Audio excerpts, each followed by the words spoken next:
Okay, good. Okay, so let's Thank you. get going. Let me share the screen. Uh-huh. Just confirm if you're able to see it.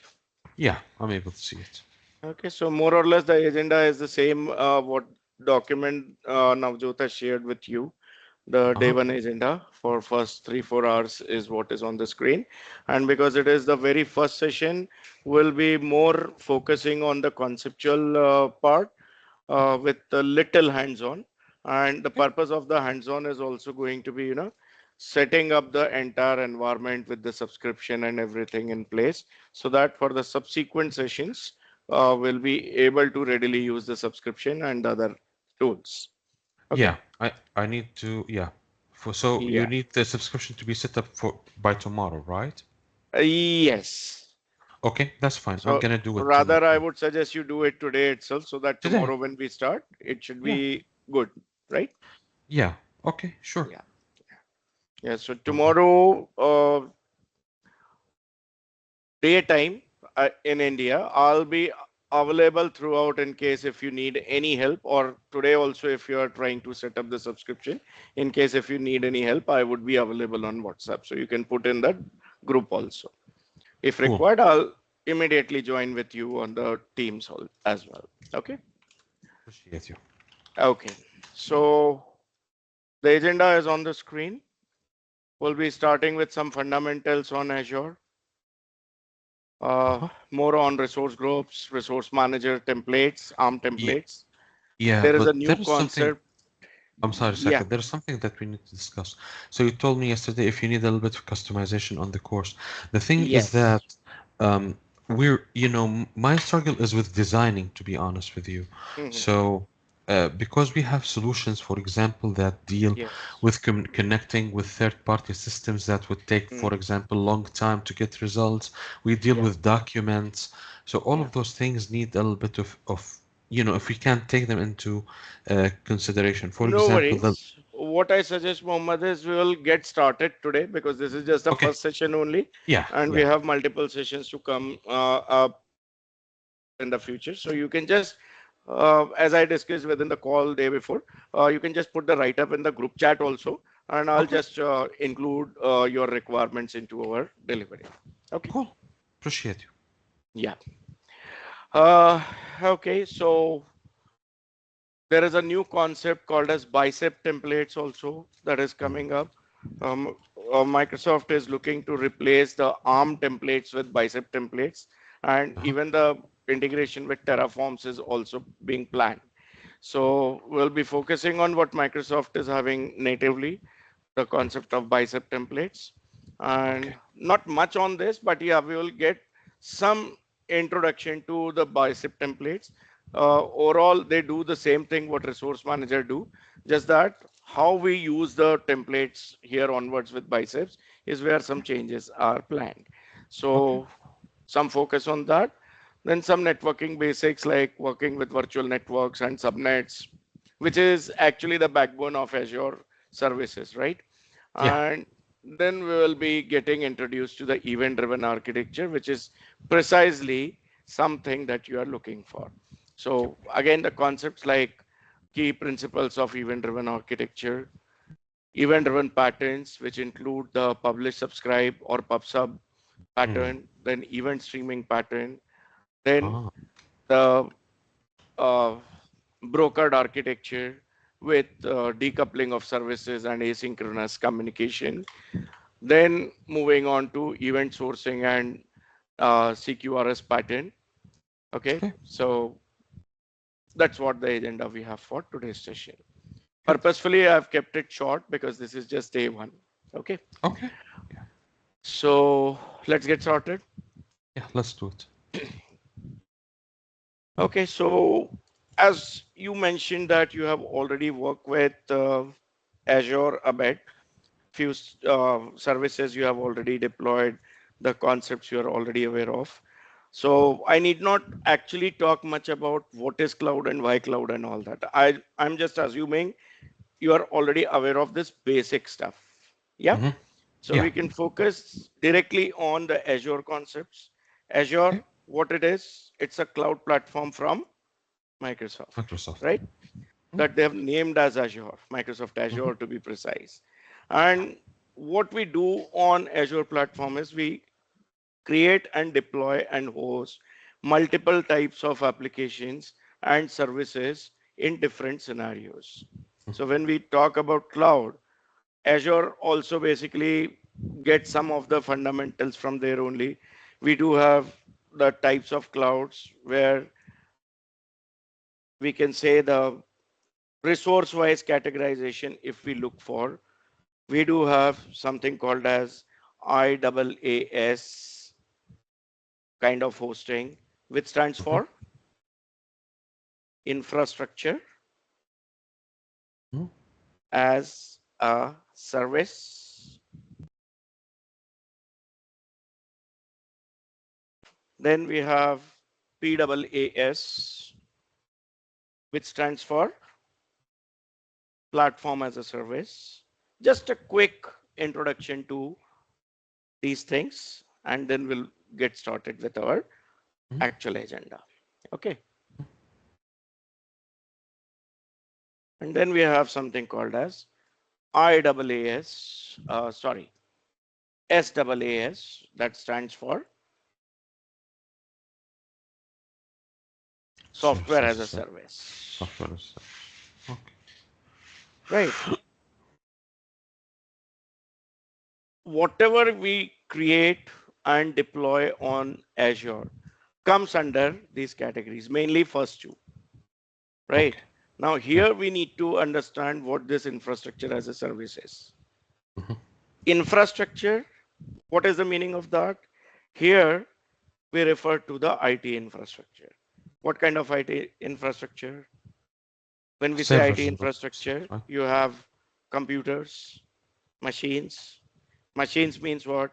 Ultimately, you Servers. talk about the CPUs, Yeah. you talk about the memory, RAM, precisely, and storage. Three Mm-hmm. things. Infrastructure as a service provides you all these three things as per your demand, as per your need, right? And Mm-hmm. you are built according to how long you are using these infrastructure into your application and how many operations you are doing, input output operations you are doing. Based on this, the calculation is done and you are billed accordingly, right? Now, what you put on this infrastructure is completely your call. So obviously, if you are getting the raw infrastructure, assume that there is a blank laptop, fresh laptop that is allotted to you. There is no software on it. There is no operating system installed on it. So what you do to make it working for you? You put some operating system first. Which operating system? That depends on your need. What type of applications you are going to build or what kind of use you are going to do of that particular laptop. Accordingly, you decide which OS is going to be put on it. Am I right? It could be Yes. Windows, it could be Linux, any distribution of Linux, right? If it's a Macintosh laptop, in that case, you might have a Mac OS on it, right? Mm-hmm. So it is up to you based on your need. That's exactly same thing applicable here for EAS also, infrastructure as a service Mm-hmm. also, right? Yeah. Raw infrastructure is given to you virtually. Why virtually?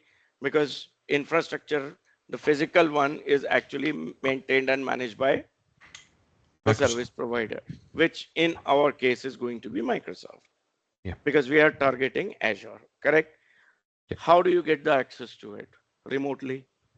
Now, when you are getting a remote access, definitely you cannot say that, okay, on this CPU, I want this workload to be placed, or this much of RAM I want to use from this machine. It will be like a resource pool available to you in the form of virtual resources. You put your demand for the virtual resources as per your need, and then those virtual resources are allotted to you, right? Mm-hmm. What you put usually on this? You will have virtual machines. You will set up your servers using those virtual machines. Maybe in some specialized cases, you will be setting up your workstations also on those virtual machines, right? Now, when there are virtual machines in place, there are some related things also come in, like virtual hard drives for storage. Then you will have virtual network requirement if you're having more than one virtual machine created, and these virtual machines needs to talk to each other, communicate with each other, right? You will definitely have a virtual network created over there, right? Now, what kind of setup you do on virtual network again depends on the need, whether you are configuring load balancers and all advanced networking scenarios or not. It depends on the kind of application and the need of the application, plus Yeah. the load of the application, right? Load on the application, I would say, correct? So Yep. that's all about infrastructure as a service. Next thing which is important here is platform as a service. What is it? Assume it like your IT team has provided you a pre-configured server based on your need. Mm-hmm. You ask them to prepare a server which has Windows operating system on it, Mm. which has IaaS configured on it, as you are probably looking for hosting the .NET based web applications on it. Yep. Okay, so that's a minimum requirement. You need Windows and you need IaaS. Additionally, you ask them to create another machine which has got SQL Server installed on it. Mm. Now here, IT team gives you some IP addresses or the DNS names along with some credentials which basically are going to be used to log into those servers. Correct? Yeah. True. That's what you get. Do you really care whether they have set up a Windows machine with IaaS True. and a Windows machine with SQL Server? Or you focus on whether you are able to deploy your web application on the web server and get it running along with your database deployed on The server. the server where IT team says that, okay, this is your database server. The SQL Server connectivity only you are using and you are able to successfully use that. So are you focused on getting your application and database deployed, running and working properly for you, or you would be worried in what kind of system the IT team has set up for you? Our focus, if I'm right, will be more It's on gonna be on on the setup, not the setup. setup. Right. Yep. So application running successfully, being Yep. accessible to the clients is more Yep. important, Yep. right? True. Whether they have set up Windows or Linux or Mac OS for the server, I don't care. We don't As care. far as it Yep. is behaving the way how I want, right? Of course. It's Of course. something that can be totally hidden from me, right? Yeah. Whether they have used some specialized software to simulate Windows behavior or they have installed actual Windows Server operating system for me, I don't care because my True. application is successfully running, right? So Yeah. eventually, you are actually looking for the platform. You need Mm-hmm. a platform which allows you to run and host your .NET web Applications. applications, Yep. and another platform which allows you to host SQL Server databases and provides the connectivity just like SQL Server. Correct? True. This is what the concept platform as a service uses. Ready platform, you just put your requirement. The Azure basically prepares that platform. It prepares a virtual machine, whether it's the real machine with what you have asked for, or it is the machine with some simulation providing you what you wanted. That is up to Azure. And they provide you the access where you can host your applications, database, everything, Mm-hmm. right? So they Yep. provide you a completely configured platform.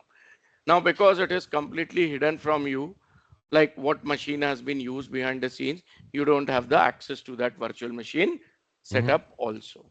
It's completely hidden.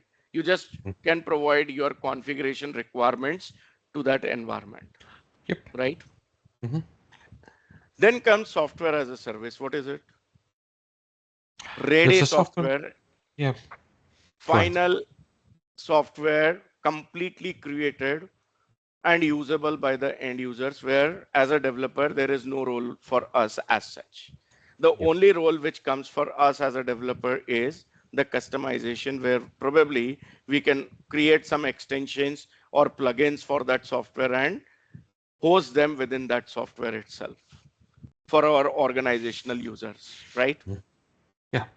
That much only you can do with software as a service, right? Could you repeat Now, the last part, please, if you don't mind? yeah, so I will give you the example. You are using Office 365 already, right, Mohammed? Yep. Mm-hmm.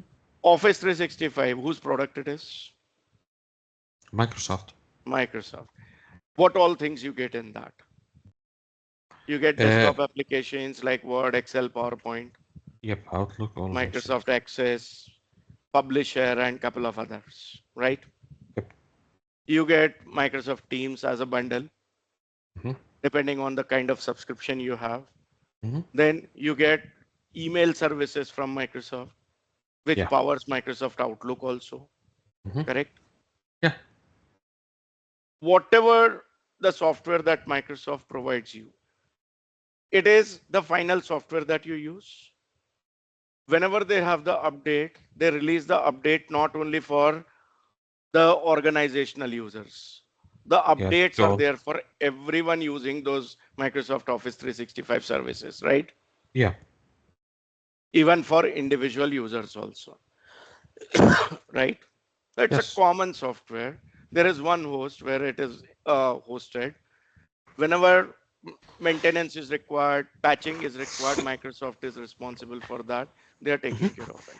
Now, Yeah. your organization decides that there has to be an extension created for the Outlook service, which categorizes some mails which are Mhm. coming as an inquiry to your organization. So that is potential sales lead for your organization, right? Yep. So you want an extension to be written which automatically tracks such emails and forwards them to your sales agents Mm-hmm. based on some sort of algorithm that you have decided. Yep. Whether it is like sequential or whether it is based on the kind of load the sales agent is having, right? That you can decide. But you are looking to write this extension. You are allowed to do that, correct? But True. you cannot modify the core behavior of Office 365 services at all, Yep. because that's a global software that's created, managed, maintained by Microsoft, and any core change which is required has to be done by them, Yep. correct? So True. that's something which we can put in the category of software as a So, service. as a service. Another example is Google Suite, which is almost same as Office 365, right? Mm. Then another example is Salesforce. I'm not talking about Salesforce Cloud.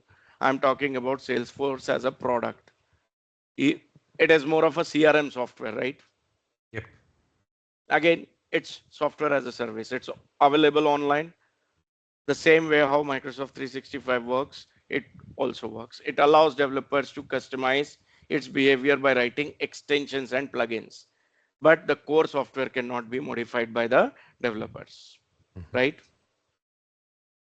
True. Another example is Microsoft's Dynamic CRM suite, which is again the Microsoft solution like Salesforce only, right? Mm-hmm. Then there are many such solutions available. There is something called as Zoho Books, which is getting very popular these days, especially in India Yeah. because of I its think. Indian origin, right? Yeah. Yeah. There I are get the many, point. Yep. many such softwares. Of There course. could be some software for accounting purposes, means any specific business domain may have some software which is working in the same way. So that is SaaS, software as a service, Uh, a service. Yep. right? If you need any changes to the core system, instead of you doing that, you request the provider if they can provide those changes to you, right? Yep. Okay, so here if you see, Azure is not something which targets this. Yep. Azure targets infrastructure as a And service and platform. platform as a service. Yep. But Azure itself is also a software, right? Yep, that's true. What kind of software it is? It is, it itself is a software as a service A only, software service. right? Managed and Yep, maintained by Microsoft, correct? Microsoft. So this is a very, very special category. Even Visual Studio Online is also available these days. VS Code is available online as well. Like Hmm. if you see GitHub Code Spaces, GitHub Code Spaces actually gives you the IDE, which is nothing but the VS Code Online only, right? So No, yeah. that also falls in software as a service Hmm. category, right? Yep. Okay, so through this course, we'll be actually having the focus on these. Okay. Some of the services that we will be making use of will be infrastructure as a service based Hmm. services. Hmm. Most of the services that we'll be deploying for event driven stuff will be Yeah. all platform as a service. For example, if you talk about Event Hub or Event Grid or Service Bus or Logic apps or Hmm. function apps, these are what? These are platform as a Platform as a service service. offerings only. Because there you don't set up the servers. You just put in your requirement for the Yep. configuration. And True. Azure does everything else. And then Yep. you put your workload on it. You configure that workload the way you want, Hmm. which suits your application's need. And you focus on your application rather than focusing on the server. Am I right? Yep. True. Now, one thing over here, whatever you Mm. deploy, whether it is infrastructure as a service or platform as a service, Platform as a service. both of them are deployed as resources, Hmm. right? Mm. Deployed as Resources. resources, whether it is an application or it is a service or it is some uh, background worker kind of application, right? Hmm. Background worker means some code which is running but not interacting with the users, just doing its job as a cron job, True. right? So Yep. whatever you deploy is everything is deployed as a resource. Let Got me it? tell you something. I think, Yes. yeah, I get to the point. So Yes. maybe that's why you said yesterday that you want it to be 2 hours instead of 3 hours, so that there is not a lot Yes. to do and you're just adding more Yes. information just to Yes. fill up the gap. Right. Okay, So then once that's we fine. Let's have two get hours started with the today. hands-on, it will be complete 4 hour session. Okay, that's fine. Let's have it as Yeah. 2 hours today then. I get your idea now. Okay. Yes. Yes. So you got this, right? Yeah, Everything yeah, I that we got it. deploy is a resource. It's a resource. Yep. Now, when we are deploying anything, don't we need some sort of management of that deployment? Of course. We need. That's where ARM comes, And right? that's where the resource manager comes in. Yep. And resource manager ultimately doesn't look at each resource individually all the time. Mhm. Sometimes for the project, you might be deploying 10, 20, 50 resources also, different Yep. types. Yep. Maybe few virtual machines, few service bus queues, few Mhm. event hubs, right? Yep. So to logically group them, just like we logically group related files into a folder, Hmm. right? To Hmm. logically group Azure resources, we have something called as Resource groups. resource groups. Understand? Yeah. So By the way. definition, if I talk about for resource groups, Mm. what it would be. It's a place where you group your resources, whatever resources you have, right? Yes. So we can say these are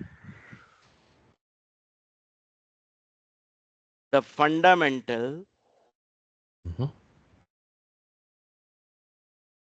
and organizational Hmm. unit in Microsoft Azure. Azure.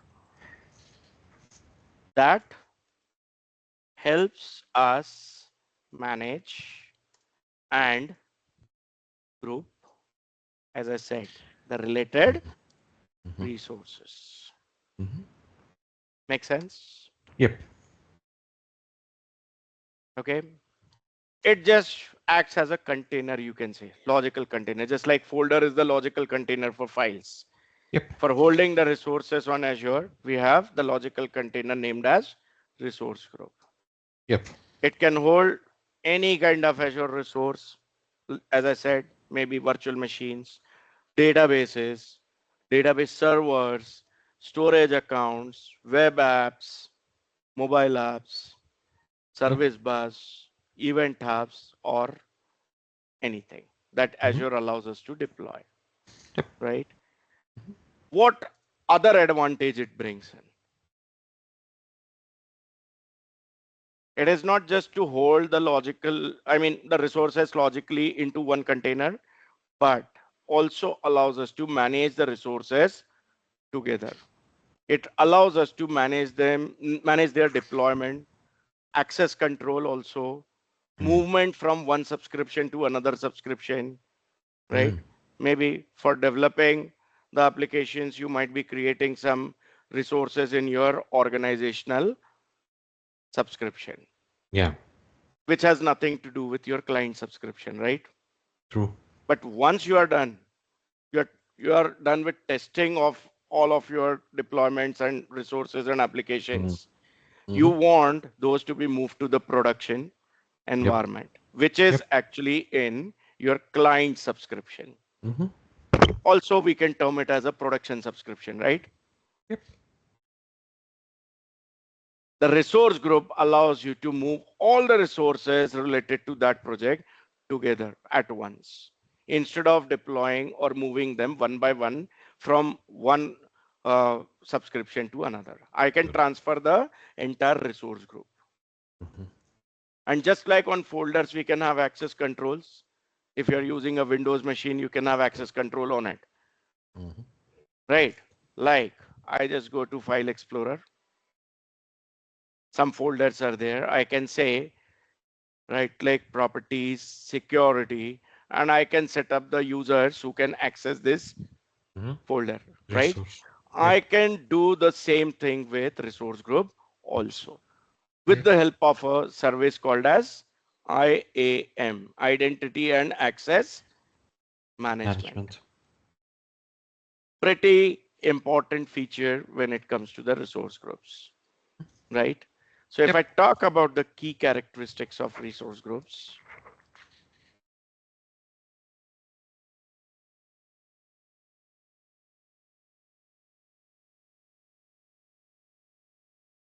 what they would be. Organize them in one container and organize their access. So can we say logical grouping for organizing in one container? Yep.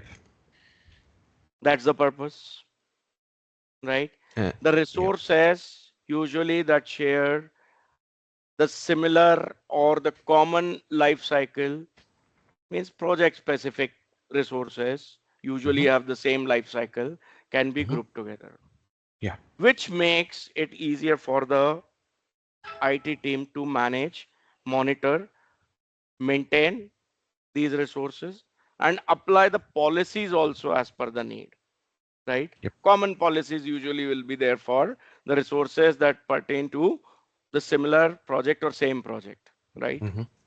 True.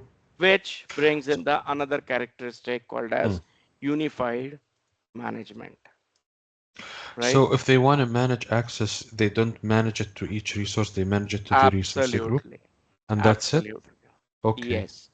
Resource specific access management is also possible, Ah, but that is a very specific case that okay. you out of let's say 50 resources, I want 40 of the resources to share the common access management, but 10 of the resources are there where I need more restricted access. Mm-hmm. Maybe only the project managers or project leads having the access to them, I see. right? Because Yeah. here Subgrouping is not possible. You cannot create a resource group inside a resource group.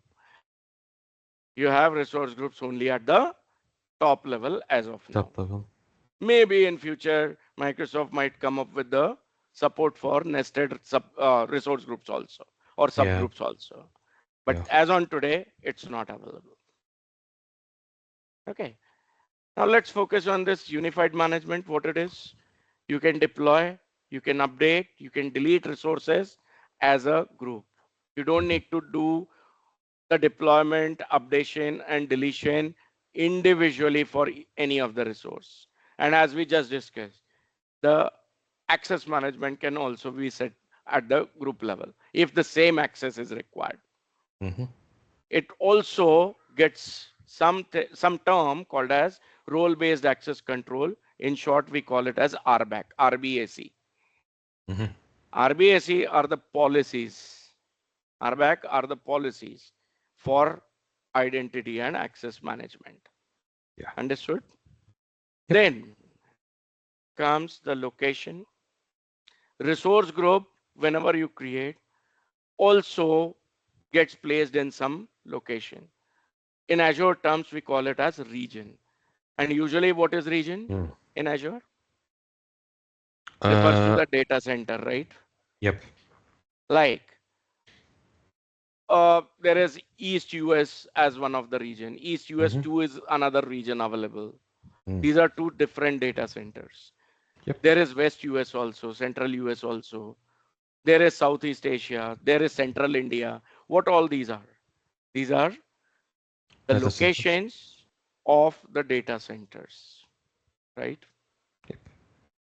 Okay. So resource group itself has a location as well, which usually is used by the Azure for storing all the metadata of that resource group. Like what is this resource group, what all resources it holds, and eventually it provides the guidance and support for deploying the resources inside it also. Like Yeah. resource group, if it is deployed in East US, whenever you create a resource, major of the resources that you create by default takes the location or the region as what you have set for the resource group itself, Mhm. right? As a Yep. default recommendation, which you can of course change. It's not mandatory that all of the resources must be in the same region as your Mm. resource group. It is Uh, just one more. I'm ideal sorry. situation. I need just to turn off my phone. Okay, it Yeah, turned off. sure. No problem. Sorry. Yeah, It turned off. it's okay. So I hope you understand this, right? Yeah. Yeah. Resources can be deployed across different data centers, but the ideal situation would be if they are pertaining to the same project, they should be in the same region so that the network Mm. latency can be avoided, Yep. Yep. right? Yeah, So that's that's true. where the resource group helps you, Mm. right? I see. Yeah, you're And talking about then resources. Okay, resources can. Yeah, that's true. individual resources I was talking Individual about. resources, but Yeah, if the individual resources belong to the same group, can they be deployed in different locations? they No, can be, they can be, they they can can. be, Wow. Okay. they can be. But Okay. that's not a ideal situation, Of course. right? Sometimes, uh, there is one project which is actually a global kind of project, and because of which we want, let's say, the clustering of the database servers created. Mm. Just one use case I'm talking about. Yeah. So Yeah. when you say clustering, you what you want is the database instances must be located near to the end user. So you Yep. want global instancing, right? In Mm. such cases, some of your resources would be deployed in different locations other than resource group. Mm. I So got that's you. why it is supported. Yeah. Some Like use cases are microservices, there for where, example, or something like that. yes. So some use cases we have where we might have this need. And that's why Azure supports it. I got you. Okay. Next characteristics is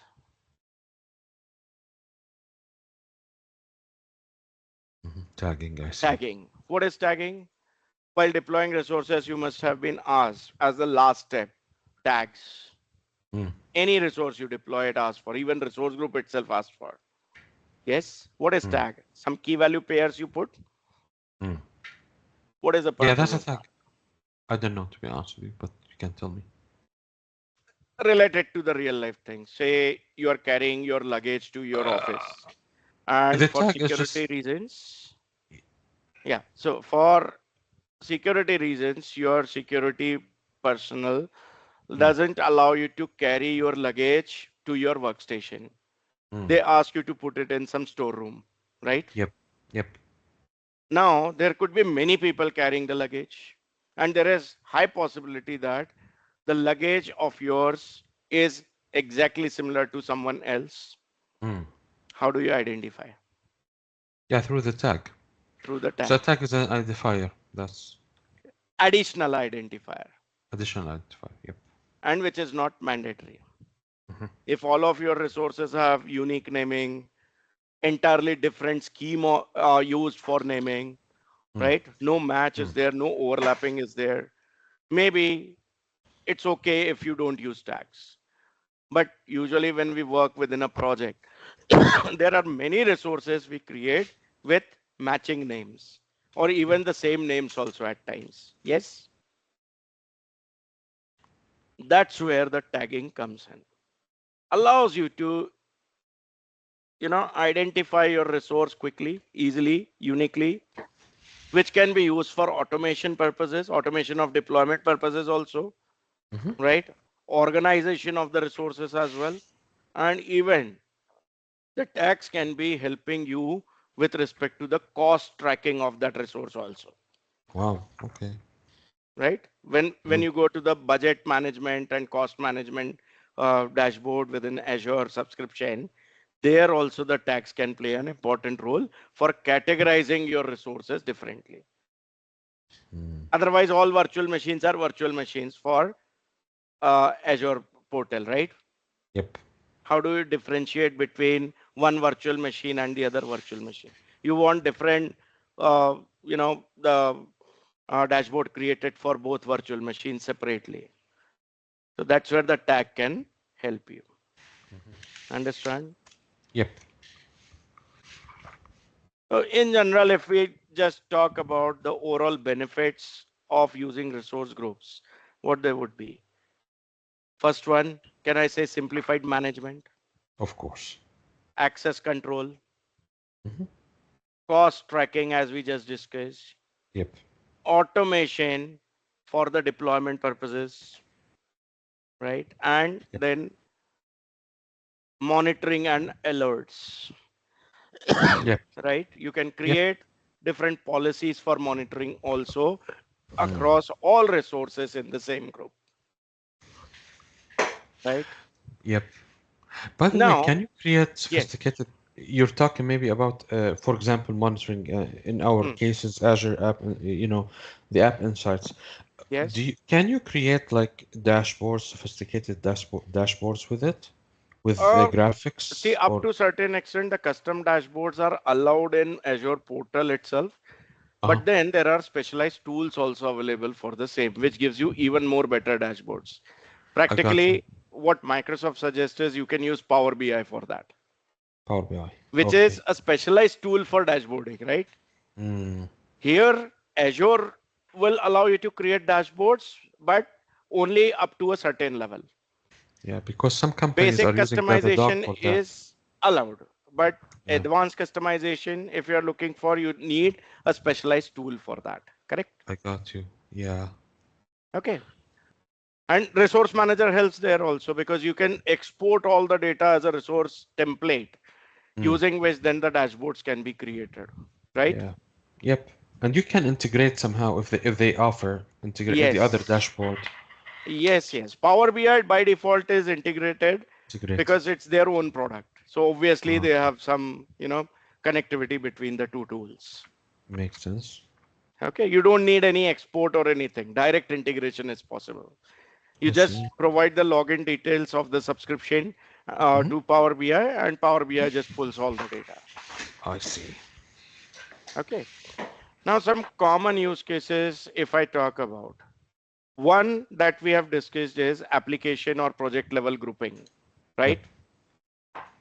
Any service which is specific or which is related to a specific project can be grouped together in one True. resource group.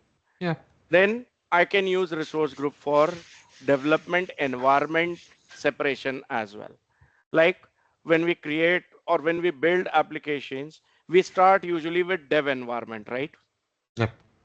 Then once the application nears completion, we need to provide the entire setup to our testing team, QA team. So test True. environment we create. Yep. Different setups, different configurations, connection strings, and all we give there. Yep. Dev uses different set, test uses different set, and production uses different set. Yep. So we can use resource group for different environments also. Maybe the subscription is same, but I Yeah. want the different environments to be created which are isolated with the others. Yeah. I can restrict the dev environment resource group to be accessible only to the developers. Mm-hmm. Test resource group environment, I can uh, probably allow only testers to be able to access, Yep. and production for the end users only, and no one else is going to get the access. Make Sakat, let me sense? ask you something. Yep. Yep. Yes. That's not related to this. Um, what's your experience, by the way? What do you do? Yeah, I started as a VB 5.0 developer Uh-huh. in around 98, 99, Uh-huh. and then started working with .NET uh, early 2000 itself when the very first beta was I'm released by Microsoft. And I'm then I've talking worked about with now. all the .NET things. Yeah. So you work Then, with companies now? sorry, What I mean now, what do you do now? What uh, are as what's of your now, title? I am working as a consultant and as a trainer only. Oh, okay. Yeah, I got. so I guess since last 15, 16 years, I'm into this profile Uh-huh. because I used to work as a developer before that, but then, uh, Mm, I found that that profile is quite restricting in terms of learning new things. I got Usually, you. when you work as a developer, this is my experience. When Mm, I was working as a developer, the focus was always on the project only, the and product. project was not giving enough time to explore new things and Yep, upgrade myself. I got you. And I wanted to be always ahead of the Of the game. group of the developers in terms of technology awareness and all. That's why I ultimately chose to get into consulting and training. I see. Good. Right. Good. So even Azure also I started pretty early when the public preview was released for the first time by Microsoft around 2009, Mm. and have worked with all the updates and releases of Azure till now, till date. But you know how to design the applications as a developer, like Yes, as a yes, yes, okay, like what the architecture of the yes. So applications. how come? Because I've got some development background, Yeah, and I work on consulting assignments also, mm, where I get some hands-on the projects as well. I got you. Okay, makes sense. Right. So not very long-term assignments as such, but yeah, there are quite crucial assignments that I work on, I mostly in see. Designing. design Nice. phase only. Yeah. So actual development is done by the client team only. I Yeah. just guide them with the architecture and how to Mm. plan the things and all. So probably that suits you. Yep. Yeah. That's good. Cool. Okay. So use cases we just spoke about, Mm-hmm. right? Mm-hmm. Now there are some best practices which you should be following while working with resource groups. Recommended best practices officially by Microsoft only.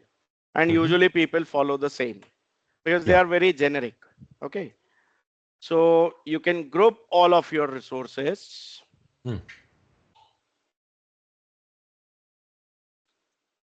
by their life cycle. Mm. So the project specific resources or deployments that you do, right, usually will be deployed together and will be probably drop together, deleted together as well, right? Yep. Updated together as well.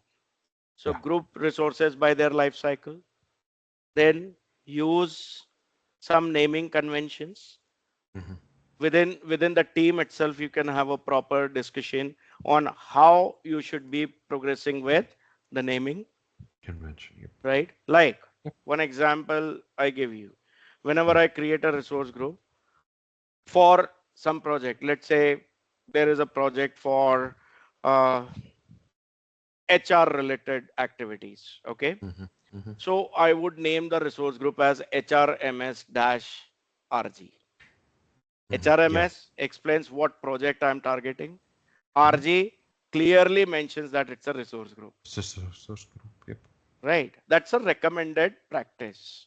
Hmm. But within the team, you can have detailed discussions and you can come up with your own conventions as well,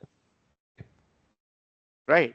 Then True. when I deploy the resource, the Mm. name must include what type of resource it is. Like if it is SQL database, I would prefer to use the prefix as SQL DB Yep. dash project name like HRMS, Hmm. right? Yep. So by the name clearly, I can understand it's a SQL database Hmm. and it is built for the project HRMS. Hmm. In addition, I would be using the tags also. If I have Yep. multiple databases for the same project, I would need that, right? True. Okay, so naming conventions also important. Then, as I said, apply tags Mm. in a consistent manner, not haphazardly, right? So that Yep. the team members are also comfortable understanding what this tag is, Yep. right? For example, the tag could be like uh, created by. Hmm. There could be a tag like uh, purpose or project where project name is mentioned, right? Yep. Then owned by could be another tag. So who is the owner of this resource, Mm. right? Yep. Environment name can also be a tag Like dev like QA. production or dev or test, right? Yep. Then next is limit cross group dependencies. Mm. This is important. This is something what we discussed just some time back. You can Mm. deploy resources in two different groups and they can communicate with each other as well without any problem. But Yep. ultimately, management of such kind of situations will become difficult. Updates will become difficult. Deployment automation will also be tricky in that case. Hmm. That's why the recommendation says, as far as it is possible, don't use cross group dependencies. Means resource Hmm. from one group accessing resource in The another other resource group. Yep. As far as it is possible, stay away from that. Mm. Makes sense. Okay. Now comes little bit of practical stuff. Okay. So how do I create the resource group? For this, first of all, we need the subscription, active subscription, right? I Let me have one, launch by the the way. I browser. created one. I created one. I can share my Yes. screen and you can guide me. Yeah, just log into that subscription. Okay. I'm logged in. You need to go to portal.azure.com. Yeah. I am already logged in, so it won't ask me to add the credentials. It will Same here. directly take me in and you will be on the dashboard, right? Basic Okay. dashboard, Yep. Yep. right? And I am going to use the shell from this portal only, though Mm. I can use my local PowerShell also. Yeah. But challenge with local PowerShell is Azure CLI must be installed. Installing something on the office provided machine is always a challenge, right? You need some Mm. approvals and all, right? Yep. Yep. What if you're accessing this portal from the mobile device, like mobile phone or tab, Mm. where you don't have a shell as such? Have a There, screen. this cloud shell basically helps. Yep. Commands will be the same. Just one additional step is required if you're using a device specific shell. What is it? AZ space login, where you need to put in your credentials Yep. and you need to connect your shell to the login, which has got the active subscription. Yep. Correct? Yep. In this case, that step is not needed. Reason? I'm launching it within the browser, and Mm. this browser already has logged into Azure subscription. So you have Azure. What? So okay, I have PowerShell, but I need to install something for Azure, right? Azure CLI you have to install. I will show Okay. you that also later on, Okay. right? So instead of waiting for that, we do have a ready shell which has got everything what we Hmm. need, Yep. and we need not connect the subscription also because we are already connected. Make Yep. sense? Yep. Yeah. Here it is saying that since I last used this subscription, that time I was using AZ CLI version 14.4, and the latest version now is 14.5. That's fine. Even here, I am being recommended to upgrade this. Yep. How to upgrade? It is just showing that, right? Hmm. Yeah. If I want, I can upgrade it now, or that's not mandatory because it's not a major change. I can do it Yep. later as well. Yep. Point is, it is just guiding me. How do I do this? This guidance I will probably not get on Azure CLI installed within the PowerShell. If you are using Windows, if you are using Linux or Mac OS, you will have Bash shell, right? Yep. Yep. Now, if you want Bash shell to be experienced, this shell by default comes as PowerShell instance only, but you do Mhm. have a button switch to Bash shell also. Mm. So that will give you the Bash shell experience. I got It you. will allow all Bash commands along with Azure CLI commands. Mm. That's the advantage of Azure CLI also.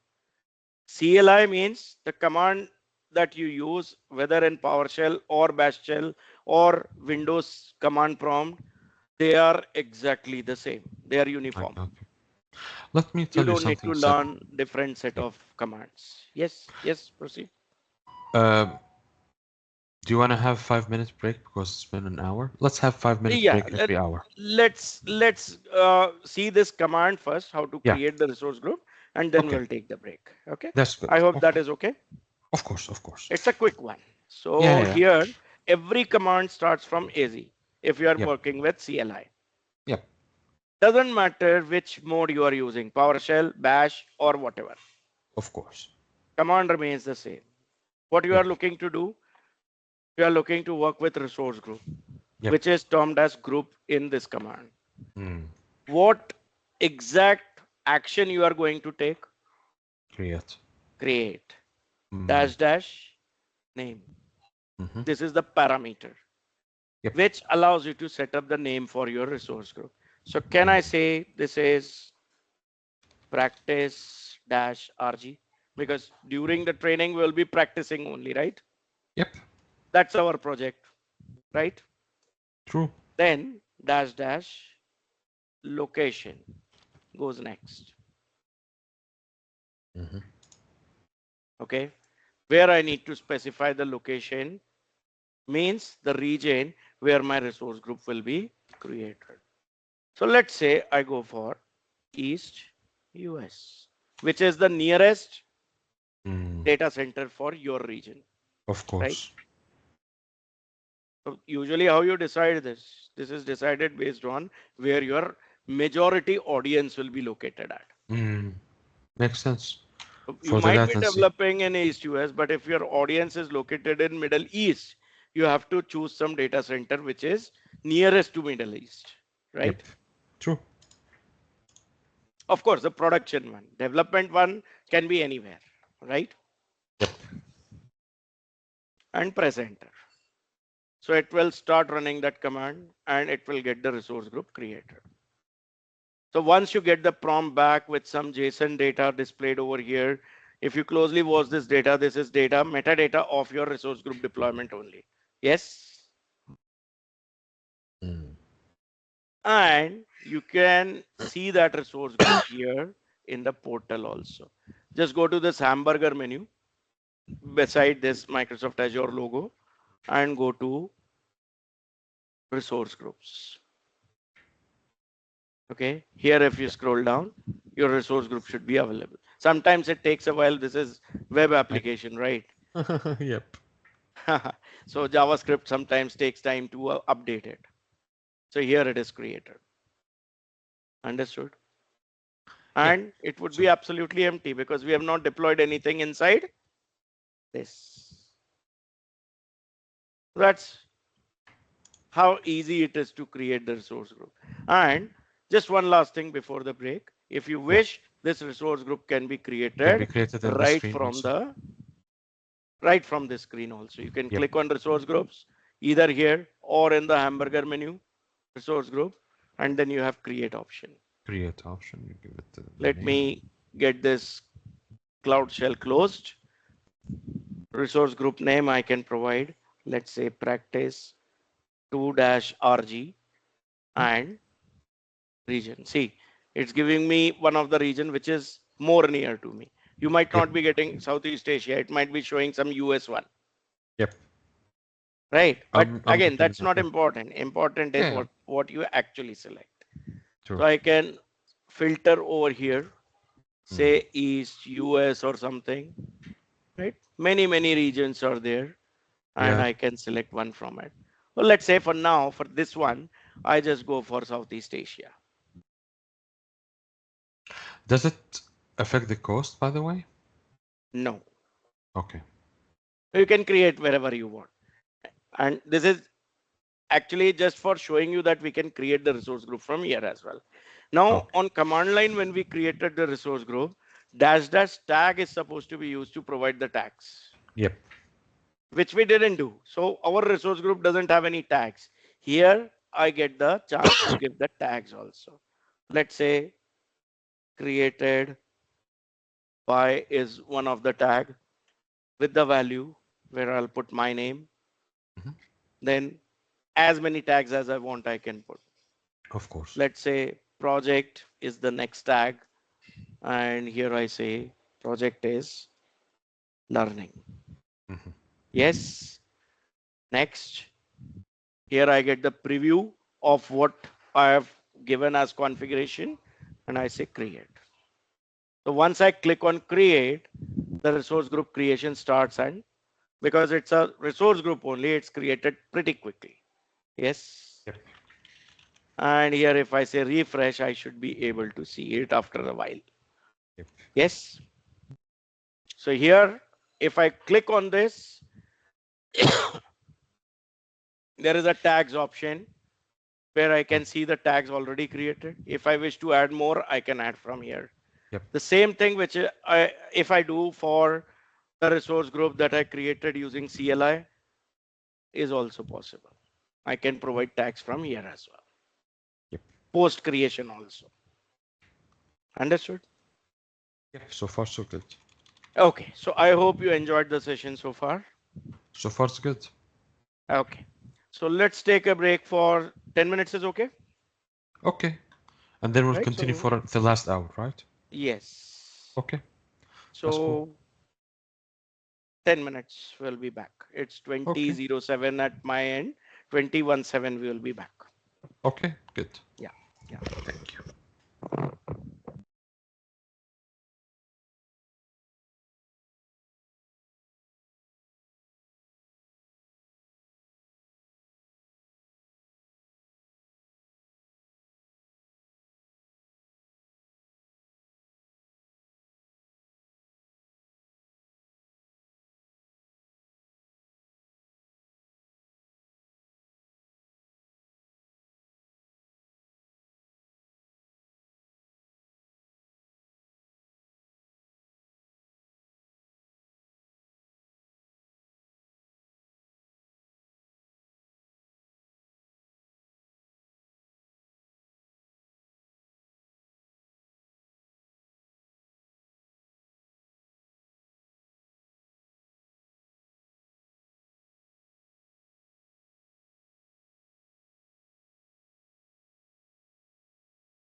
Yeah, we can. Yeah, Um, just if I have, because I'm just sending this message, I just need 1 minute, please. yeah.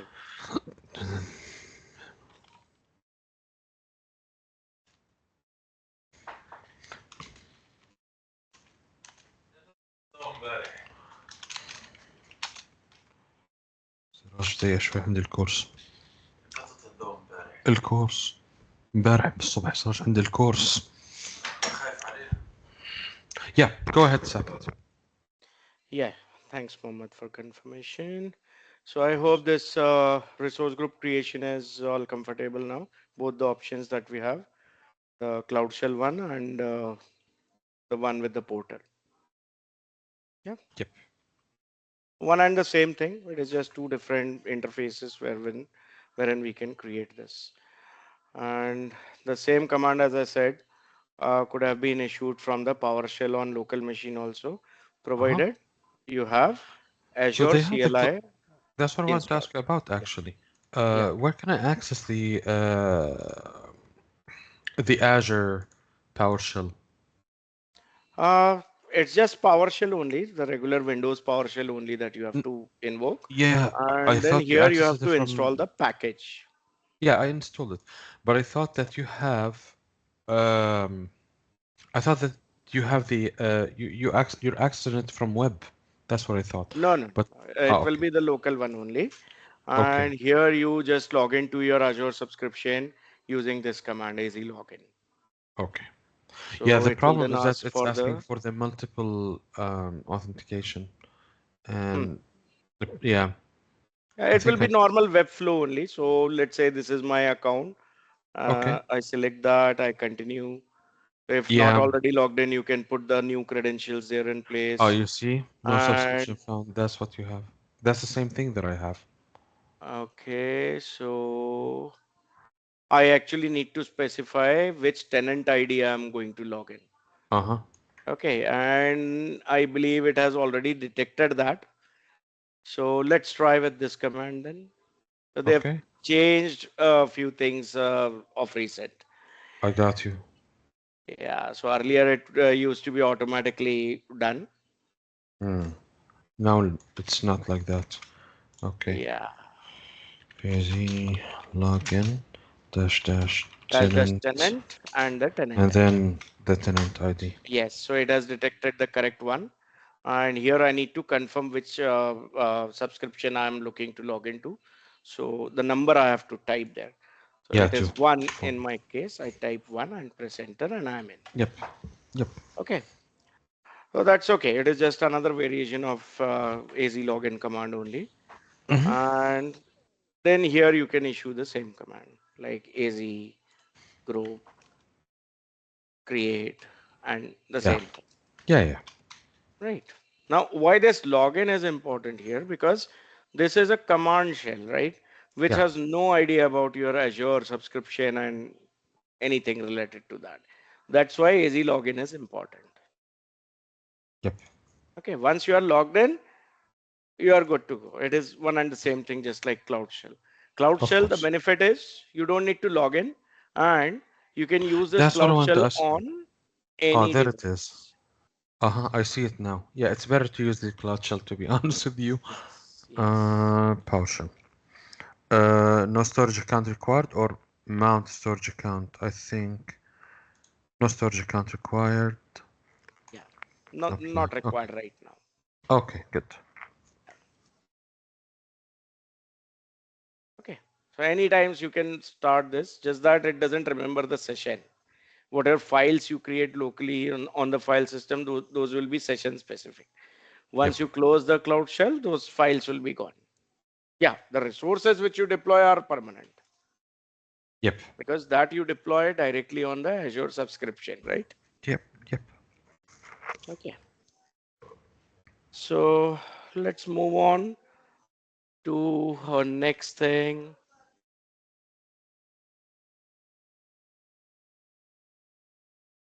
That is about the resource manager Mm-hmm. templates and Yeah. biceps. Biceps. Okay. Okay. So as we discussed, Azure Resource Manager is the management tool for Mm. managing the resources and resource groups. Yep. What is Azure Manager or Resource Manager template? You Oh, work with yeah, go ahead. Visual Studio already, right? Yeah. So just let me bring up quickly for our reference. Mm. Here, when I say create new project, Mm. I get something here on the middle section, right? Yeah. What these are? These are Resource templates for the templates. projects. And what it means if I select a template here, it actually gives me the boilerplate code for that type of application. Am I right? Scaffolding, yes. It is the scaffolding Some for it. scaffolding initially done, some boilerplate code generated, some sample code generated, right? Yep. Yep. And that's what the template is. Here, Azure Resource Manager template is also the same logically. Mm. The difference over here is that it contains everything that you have deployed into your resource group. So how do you access it? You can go to your resource group, Mhm. and here you have on the left hand side the option called as automation. Can you see that? Yeah, I see it from your screen. And there, even in your subscription also you should be having. I should see it, yeah.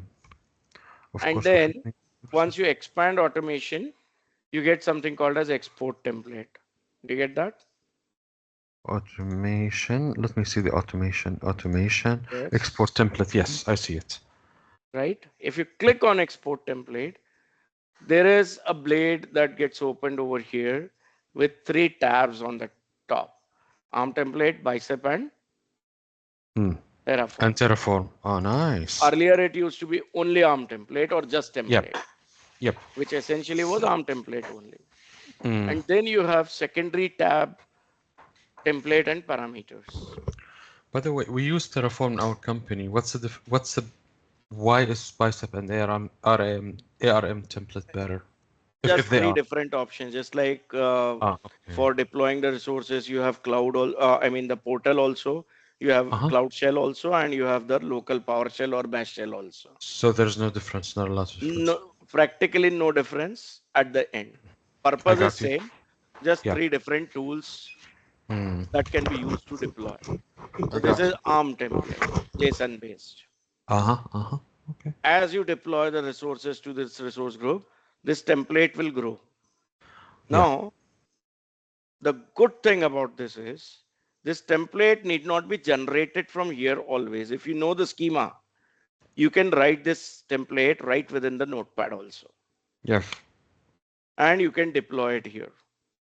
See, deploy option is Mm, here, deploy. Okay. right? Then you Mm. have bicep, which actually is just another schema, Mm. which works Yeah. with the bicep tool instead Yeah. of ARM template tool. Okay. It's empty right now because the resource group is empty. There is no resource deployed to it.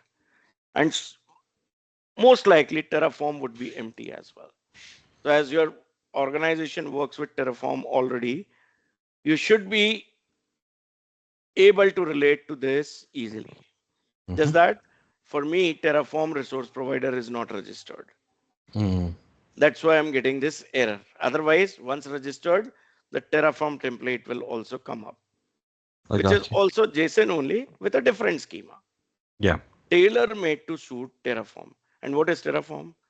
A third party tool which Mm. is used to deploy cloud resources, Yep. regardless of which cloud you are deploying to. Yep. Same tool you can use to deploy resources to Azure or AWS or Google Cloud, Oracle Cloud, IBM Cloud, or whichever cloud, even Yep. private cloud also, right? Yeah. That's why Terraform is so popular these days.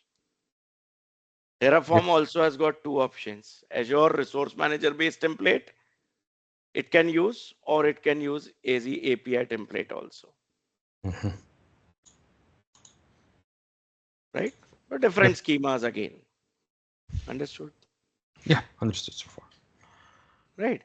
Now, with these templates, what we understand is mostly the JSON. I'm sorry.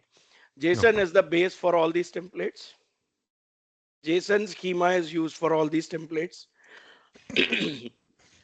JSON itself is declarative, right? Yep. You can declare whatever resources you want to deploy. You need not worry about how to create them. Means you don't code, you don't program anything. You just Mhm. put what you need. So it's more like a configuration that you are placing, right? Yep. The deployment is taken care of by Azure automatically. Whether you deploy it via portal or you deploy it via the CLI. CLI Yeah. again via Cloud Shell or your local CLI, right? Yep. You can deploy the same templates n number of times, right? Mhm. And every time, with every deployment, the state of the final deployment will be the same. There will be no duplication. There will be no unintended changes that would be visible into your deployment or Yeah. deployed set of services. Because for overlapping thing or duplication stuff, basically what would be duplicated if anyhow it is duplicated? The name Mm. of resources, the region, and all that, right? Yep. Name of the resources is important. For any such thing which can be duplicated, actually can be parameterized here. You can Mm. pass parameters here with Mm. values.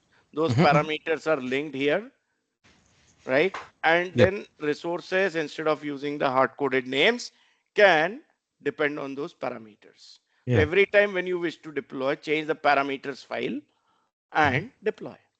Yeah. So the state of your deployment will be the same, right? Same Yep. resources will be there, same configuration will be there, just the names of the resources would be different. Got my point? Yep. These templates can then be reused across different environments also. If it is Of the same course. project, the dev, the test, and the prod, entire environment based deployment would be the same only. Just Yeah. some actual Parameter service changes. names might different, parameters might be different, Yep. right? And the basic structure of the template is already visible here. Starts with some schema, right? JSON Mhm. schema. Then you have something called as content version. You can version this document. If first version probably can use this. Minor Mhm. changes 1.0.0.1 can be given, Yeah. right? Yep. Using your version control like Git or something, this can be maintained in different versions also, right? Yep. Then parameters list, any local variable that you are looking to create and use. There is resources, and usually you will find one more parameter here called as outputs, Mm. which basically displays you the schema about what output you get when Oh, this I see. deployment is done. Understood? Like Yep. resource IDs, connection strings, etc. Right? Yeah. Now, the command which we use to do the deployment with uh, CLI Mhm. changes a bit if I wish to deploy using the JSON template. Yeah. By the way, let me tell you something. I don't think I Yes. care about our ARM template a lot because we're Yes. using Terraform. Yeah, that's So, that's fine. That's fine. yeah. So instead of this, what you will be doing is you will be using Terraform automation, Yep. right? Yep. The process remains the same. It is just the tooling which changes, right? So we have Terraform CLI also, right? Yeah. Instead of Azure CLI, AZ deployment create, you will use Terraform CLI, right? Yeah.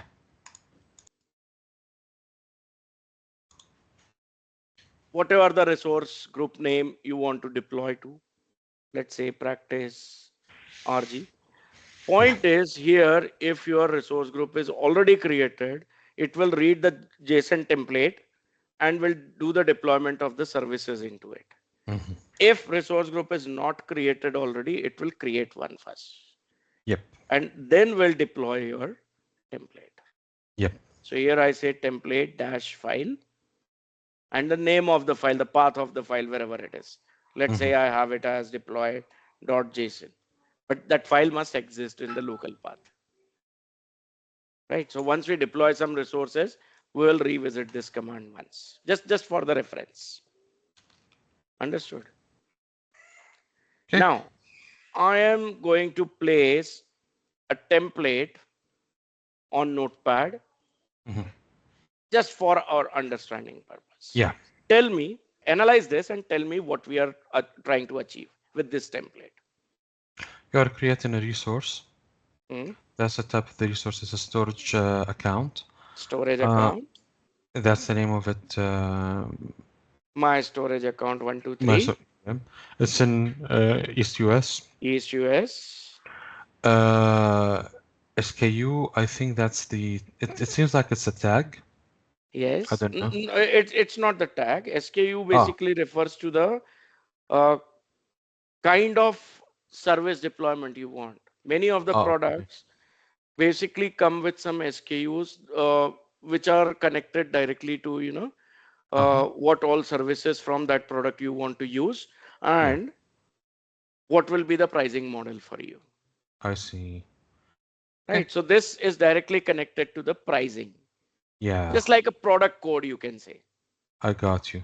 Okay. Okay. Okay, And the card is that storage v2. Yeah. It's right, clear. I think. Yep. right. This is again a parameter specific to the storage account, Storage account. Yep. right? So let me just put this template. First of all, let me register the Terraform provider.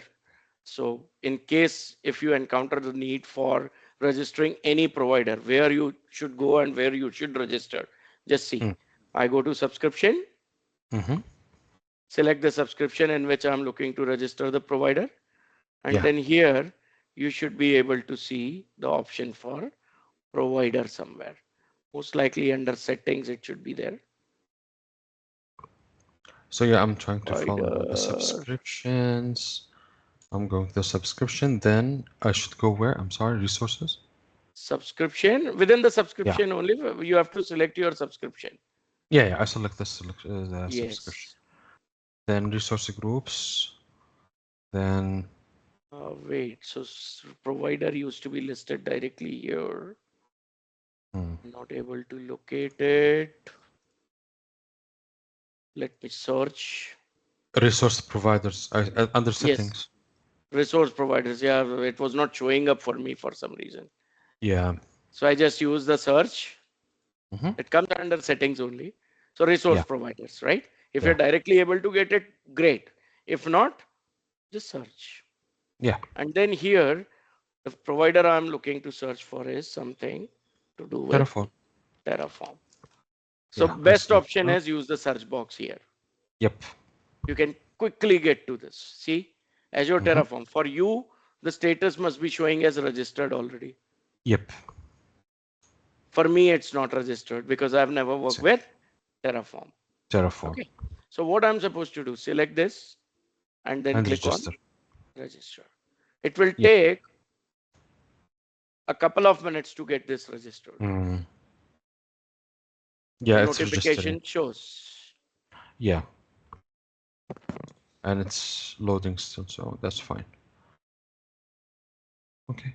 Okay, so let's wait for this to be completed and then I'll put that template into my ARM template definition first of all. Mm-hmm. So what I'm looking for is if using the ARM template, can I generate the Terraform template also? Usually the tool does that. Okay. Oh, that is great. I mean, if you find the ARM template for deploying some resource and don't know how to create Terraform template for it, you can You just can paste go the to ARM template Copilot. Yeah. and generate the Terraform and vice versa also. Oh, it does. Oh, okay, okay, okay. Yeah, so it confirm. Yeah, okay, makes sense. Interesting, right? Because Yep. sometimes in the documentation you get in one format. but your Oh, implementation seems to be required to be done in another format. yeah. So one way is I put my efforts, my time to convert it. Mm. Other way is I use the tooling. Yep. Yes. Now see, You this is got it. registered. Yep. Okay. I close this, I close this blade, and I go back to my resource group, automation export template, It timed out for me, but anyways, no problem. Yeah. and I copy and paste this template here. Hmm. Whatever is there by default, I just delete it. Right? There are two options. I can actually load the file also. I don't need to do it Hmm. actually from here. I can directly go for create resource Yeah. and look for template deployment. Deploy using custom templates. It got registered for me. Yep. Here we get the option, right? Mm. Click on create and select the template deployment option. So now it will give the UI where I can use my template. So Mm. there are several options, like there are some commonly used templates already available. Yeah. There is quick start template also, right? Mm. Where I can select the template from this list, Mm. For example, storage or something like that. right? Yep. Then template specification also I can pick up, like Mm. which specification I want based Mm. on whatever resources which have been deployed. I Then see. there is another option, build your own template in the editor. Mm. This gives me the editable editor.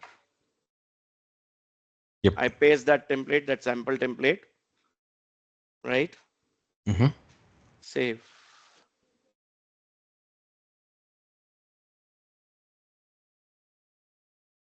I can add resources from here. I don't need to edit the template myself. Like if Yep. I wish to deploy the SQL server or web app or virtual machine, I can Mm. just select. It will update the template directly. Yeah. I can download it, edit in my local editor like VS Code or something, even Notepad, and then I can just reload that from here also. Browse and load the file. It will Hmm. load the contents here. And then Mm. I ultimately, once done, I click on save and select the resource group where the deployment needs to be targeted. Yeah. And then I just complete this. Mm. Review plus create and create. It will do the deployment automatically. I got you. So likewise, you can go for the template of your choice. That template could be bicep template. That template could be Terraform template. Yep. Process is same. Is it clear? Yeah. So far, so good. Okay. Let's see the bicep version of this template only. I'll just put it here so that you can compare. What is the Mm. difference? Both are JSON. This is Yep. more concise, more easy to Yes. understand, easily readable, right? Yep. Yep. Compared to this. Mm. Ultimate output of both of them would be the same. No difference at all, right? Yep. Yep. Both of them would end up setting up a storage account, right? With this SKU and the kind of storage account as storage version 2, Yep. right? Which location, which region? East US. Got it? Yeah. Now, let's move on to understand something on virtual networks. That's Hmm. our next topic. Okay. Virtual networks and Networks. subnets. To learn this, if Mm. you are aware of the actual networking related fundamentals, it's much more easier. Actually, there is nothing to learn. There is nothing new to learn over here. It is only about how do I deploy that. Hmm. That is what you need to learn. But if networking concepts are new to you, then there are a few things which we need to understand. So Okay. here, Let. first thing we need to understand is what is virtual network. Have you worked with virtual machines Uh, based on Hyper-V or VMware? Yeah, that was an old thing, to be honest with you. Yeah, you have worked, right? So if you Yeah. have two or more virtual machines, either any platform, VirtualBox, VMware, Hyper-V, anything, and you want one of the virtual machine to hold your database, another virtual machine to be acting as your app server. How Yeah. do you make them communicate? Through virtual networks. Through virtual network. So you know what is virtual network? You know what is the purpose of it? And why it is virtual? Because technically, It's between virtual machines. the machine itself is virtual machine, right? There is no Yep. physical machine involved. The Yep. network cannot be physical. I cannot have a wired or wireless network created there. Correct? Yep. Yep. So technically, virtual network is more of a private nature Mm. and a completely isolated network. Mm. Virtual network cannot be accessed by anyone anywhere, right? Yep. Only participating members have the access to it, right? Yeah. Yeah. So same is the case on Azure also, Uh-huh. where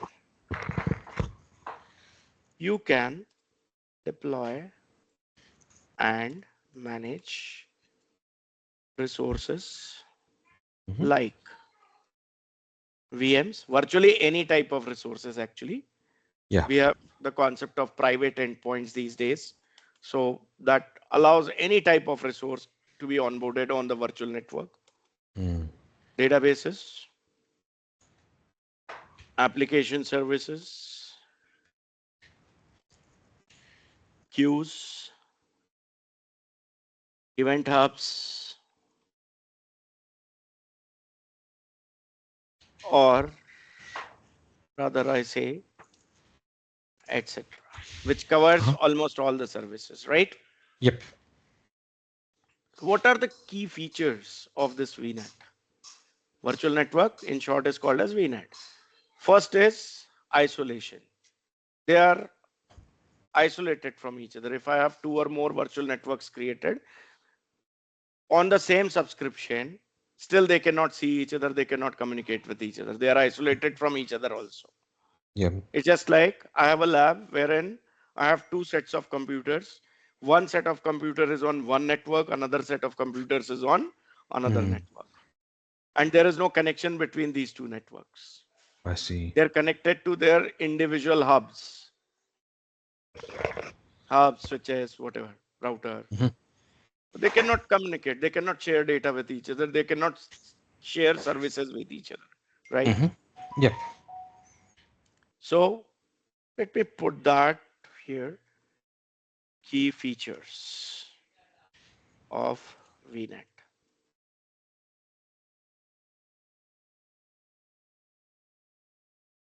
First I said is isolation. So you understand what is it, Solution. right? Yep. Next is custom IP addressing. Each Mm. virtual network can define its own IP address ranges. Mm. Usually IPv4, IPv6 is targeted here, Hmm. and it uses CIDR notation. Hmm. So if I talk about IPv4, how the address would look like? Maybe something like 10.0.0.0/16, right?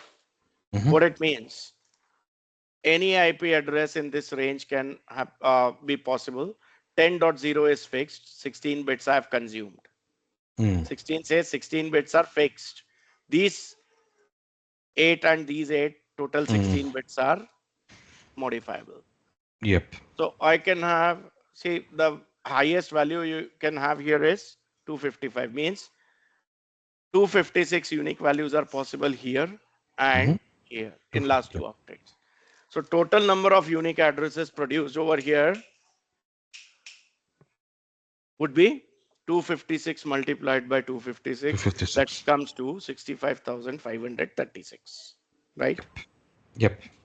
These many IP addresses you can produce, and you can allot them to VMs and other resources. whichever are onboarded onto your private isolated VNet. Understood? Yep. So this is complete addressing, you can say the range that is available. Yep. And then you can create the subnets also on it. Subnets are Subnets, where I the don't know. VNets are divided into Multiple smaller small networks, networks. smaller multiple networks. Yes, right. Yeah. For better organization of network and better control. Like within the office, suppose I have 100 workstations on one floor, 100 workstations on another floor. I can Mm. create one subnet of 100 IP addresses for Mm. first floor and 100 IP addresses subnet for another floor. Yeah. Yes. Makes And sense. using that subnet, I can easily identify as an IT person that Mm. which particular machine from which floor I am servicing or I am supposed to service. Mm. Right? Mm-hmm. Looking at the IP address itself, I can come to know. Like the first floor one may be addressed as 10.0.1 dot whatever it is. Yeah. One says first floor, or if I say 10.0.2.23, Mm.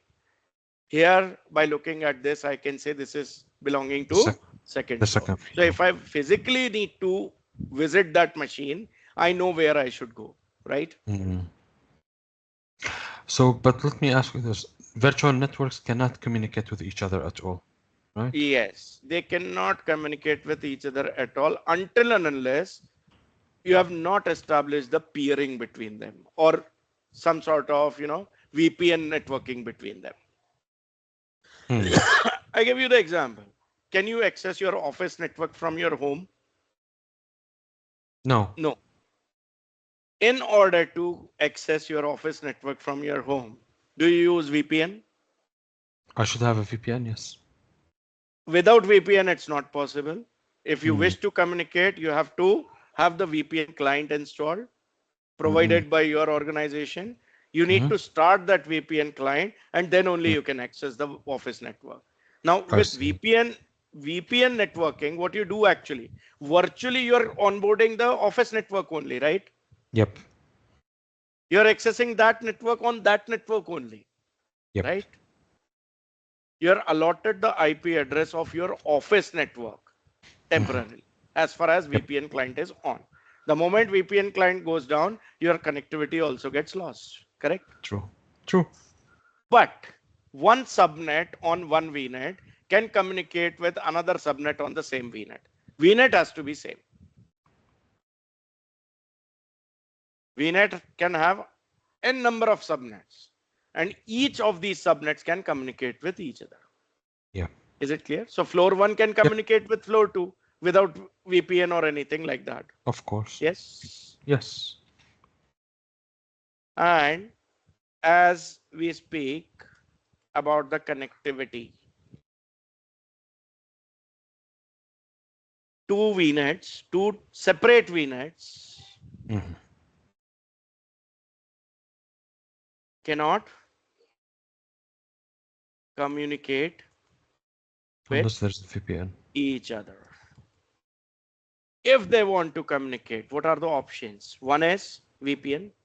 VPN. So we set up a service on Azure called as VPN Gateway. Mm.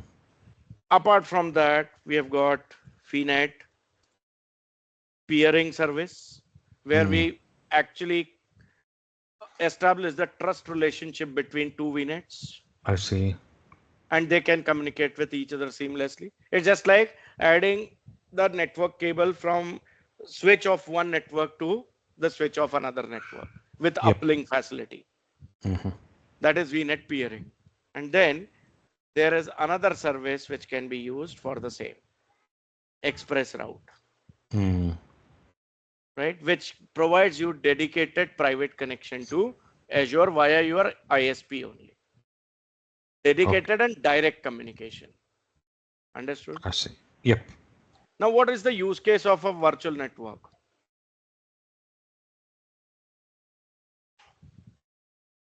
If you wanna isolate, like, I think it's yeah, for the More to same do with application. If you security, right? yes, More to do with security. So can I say if I'm looking to hosting applications in a secure environment, hmm the isolation itself gives me the security, right? security, of course, like the On database, the for top of example, which and I the can have more application. security solutions deployed, along Yeah. with my application itself using authentication, authorization, encryption, etc. Yep. Right? True. For added security. Then, if I'm looking to connect on premises, means office network Mm. infrastructure to Azure, hmm basically, that's where I'll be using VPN gateway and all. hmm Again, then if I'm looking to segregate mm environments, hmm for each environment, deployment environment like dev, test, or prod, I can have a separate virtual network created so I that see. any of them don't interfere with what other is doing, right? I got you. Yep. So Okay, that okay. So that's another layer with resource exactly, groups. Okay. exactly. But resource Okay, groups, can they connect with each other? They can, I think, yes, right? they can. Yeah. Yeah. Resource group Okay. has nothing to do with networking Yeah. Yeah. and It's no different. restriction either. Okay. Okay. I got you. Okay. Now, here we spoke about the CIDR notation, right? Mm. 16, I said, means first two octets. Each octet Yep. is 8-bit, right? Yep. So first two octets are fixed. The other two Yep. octets are allowed to be changed. Yep. Now, with that, if I put another CIDR for your reference, can you tell me what this means? The first three are fixed, and the last one is not fixed. Yes, absolutely. Now, what if I say this is 22? First 22 bits are fixed. So Mm. some of the addresses here are still Mm-mm. available to me, right? Yep. Yep. 2 bits are available here. So Mm. with 2 bits, probably I can create two addresses, right? I got you.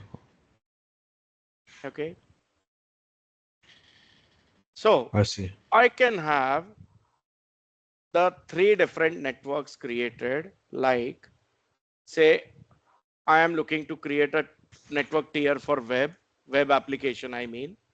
hmm The subnet I create over there with this 10.0.1.0/24 Yeah. to host front end VMs.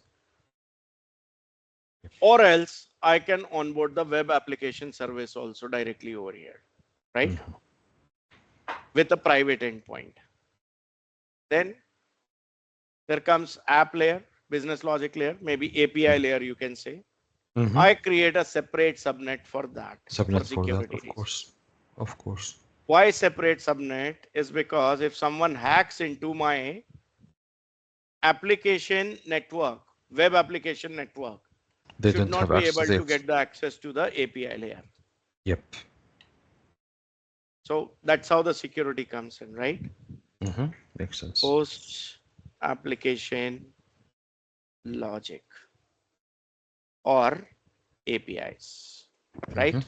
hmm And then I create a separate subnet for my database. mm Here I say this is 10.0 dot, let's say 3.0 hmm for hosting hmm The database. databases, Yep. right? And Mhm. with further restricted access. Yep. I will provide the access to the DB network only to this subnet and block all other subnets. So Mm. even if the web application tries to access the DB, I'll not provide the Can't. access. Yep. Makes I sense. can block it with the help of something called as firewalls Mm. represented by Network Security Group in Azure, NSG.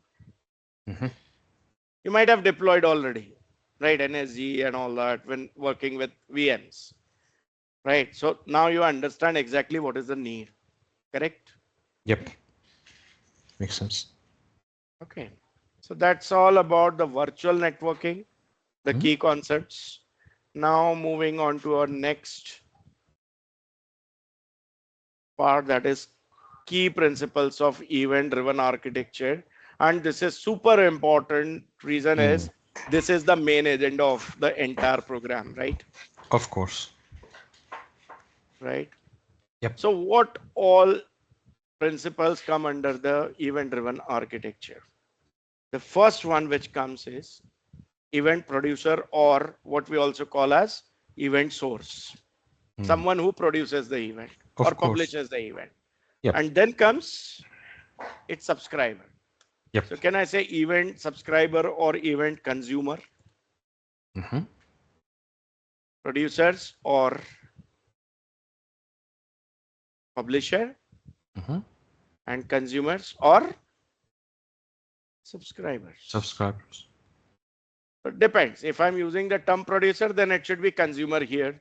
If I'm using publisher, then it should be subscriber here, right? Yeah. More logical. The responsibility of event producers is to produce the events or publish the events. Like, for Mm. example, I add a record to SQL database or Cosmos DB database, Uh-huh. or I upload a blob to the storage account. Yeah. These are all events. Anything happening in Azure space, Mm. which is interesting for some application or application service, is an event. Yep. Anything happening is an event, True. right? Yeah. Consumers' responsibility is to Listen to receive those the events. notification and react to that event Yep. or handle that event in simple terms, right? Yep. .NET terms, we will call it as handle the event, Yep. right? True. Usually what it would be. In today's world, in Azure, it would be most likely an Azure function, Mm-hmm. serverless, Yep. or it would be a logic app, Yep. right? But Mm-hmm. not restricted to these two only. It could be some of my application also, right? Mm-hmm. Via queues, it might be connecting, Yep. correct? True. Then here, when the producer is producing the event, is it mandatory that consumer must be always in a ready position? No, that's not the not always the case. Means, are they coupled with each other tightly, or they are loosely coupled, or they are decoupled? They are decoupled. They are totally decoupled. They need not know anything about each other also. Of course. Who is publisher, who is subscriber, they don't need to know about each other. I am subscribing to an event. Who produces that event, I don't care. Yep. Like our case itself, you are looking for some course on event driven architecture in Azure, right? Mm-hmm. And was it the case that you got the information only about optimistic infosystems? Definitely not, right? You might have Yep. explored many of the providers, right? Yeah. And then wherever you found the course content aligned to your need, and maybe after speaking to Navjot, you got some confidence that yes, I can get something good over here. You decided to go ahead with us, correct? True. But you are not restricted to us. Most likely, you searched it on internet, correct? Yep. And you got some information about optimistic infosystems and others, and then you shortlisted, right? True. So you shown your interest. Who does this was none of your choice. Even if it is like the program is being delivered for your entire team in a corporate mode, business to business delivery, right? Mm-hmm.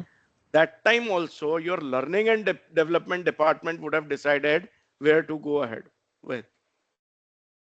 As a learner, in that case, even the shortlisting of the vendor would not have been your stuff, right? Yeah. You would have just gone to the training room and attended if it was a physical training. If it was a virtual training, you would have just connected to the meeting, the link of which would have been shared by your L&D people, right? Yep. So case is you want to attend, and the other case is I am delivering. Hmm. I am delivering a live session. You are attending the live session, right? That's a matter of choice, right? So subscribing to event, I did not need to be present at that point in time. You just sent an email or you just filled some form, right? And Yeah. made the payment. That's it. After that, we connected. Yeah, the actual session delivery requires live streaming because our requirement itself is like that. Hmm. There is another mode. I could have recorded the entire session and I could have shared the recording with you.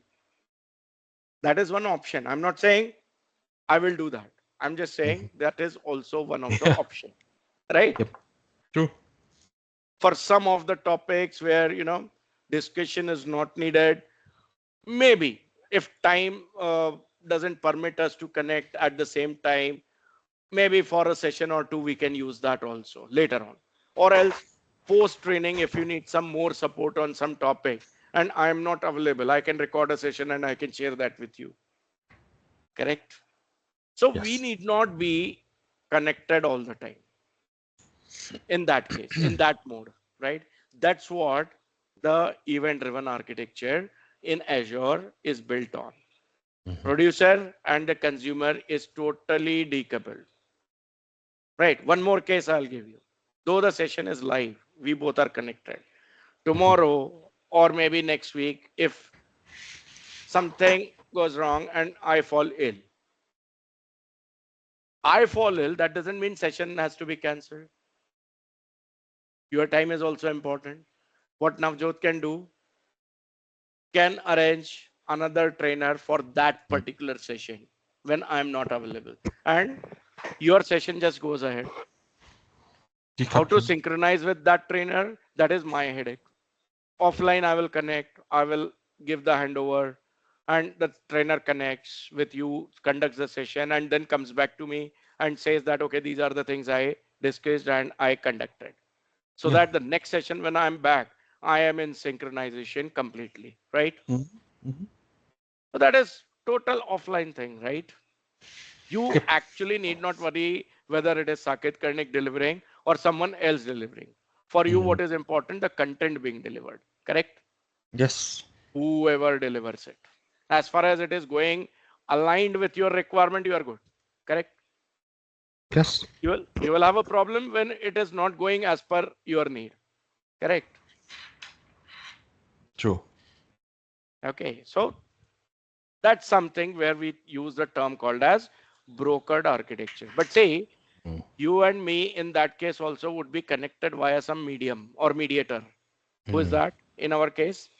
Navjot. Hmm. You have some message to pass to me. I have some message to pass to you. Suppose this WhatsApp group is not there. How will we communicate? You pass on the message to Navjot, Navjot passes on to me, and vice versa. Yes, that's the architecture we say is brokered architecture. Mm. The term broker comes from real world, right? Broker means agent. There is Yep. an agent in between. Via the agent, the communication is happening. And that's part of the, that's different than the publisher subscriber? Correct. Publisher subscriber would somewhere need, the live connection also. It's not Mm. totally decoupled, it's loosely coupled. Yeah. But if I use brokered architecture, there I can be using a completely decoupled architecture, right? Mm. So here comes the concept of event brokers, like Mm. property broker, right? Mm. Mm. There are brokers in businesses also who arrange for the meeting between the service provider and service consumer. So it's a broker. On It's a broker between the publisher and the subscriber. That's a broker. broker between the publisher and the subscriber. Okay. So that the decoupling happens. Yes. So practical use case, I tell you, Amazon, you must be Mm. using e-commerce Yeah. portal, Mm. right? You place Yeah. your order for some Mm. product. Yeah.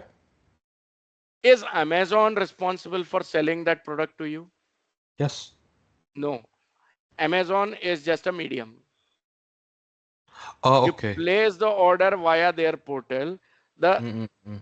product is actually being sold and delivered to you by some third party. I got There you. are multiple sellers registered with Amazon. Do you Mm. care who is selling that product to you? No, I don't. You are interested in the product, right? Mm-hmm. So Mm-hmm. you show interest, you pay for it. Amazon conveys that message to the seller that you have got an order and you have to dispatch it. Mm. And then the courier comes to you. Yes. You don't make the payment to the seller directly. You make the payment to whom? Amazon. Amazon. Amazon does the payment to the end seller, Break. keeping their Right. Right. commission. Yep. So if you are Makes paying sense. 100 US dollar, probably the actual seller might be getting $90 only. Mm. Makes sense. So who is Yeah. Amazon in this case? Amazon It's a is the broker. broker. So I you are got you. connecting with the seller, but via Amazon. If you have Amazon. some issue with that product, where you will lodge the complaint, with seller or with Amazon? Amazon. Amazon. I Amazon see. will take it up with the seller. If seller is having some issue while fulfilling the order, will seller come to you or will it go to Amazon? Amazon. Amazon. Amazon will convey it to you that, okay, your PIN code is not serviceable or we are not able to reach your Mm. contact number or whatever, right? Mm. Yep. Seller will never connect with you, correct? Mhm. Now, what is the advantage of this? Decoupling. They are not When dependent on each other. Amazon got started, when Walmart got started, right? Online version, I'm talking about the e-commerce Ah. portal. Okay. Yeah. At that time, they were able to connect the sellers and buyers within the same region Mm. geographically, right? Yep. But that's not the case anymore. You can Mm. buy a product from India also. Yes. True. Yeah, True. delivery time might be little more in that case, but you are able to buy and you are able to receive it. Yes or no? Mm. Yes. How? Your Through time Amazon. zone is completely different from Indian time zone, correct? Yep. When True. you are placing the order, you are placing in probably your office hours. Yep. At that time, Indian seller might have already closed the shop, the business. Mm. Yes. Yes. When he comes to know about the order, maybe next working day. Yes. Till that time, the information about this order lies with Amazon. Mm-hmm. So what Amazon provides you, the queuing architecture, right? Mm. So ultimately, it is the queue which provides you the broker service Mm. as one of the option, right? So event Yep. brokers, what they would be, one we just discussed. It could be a queue. Q. And could be a Besides service that, bus also.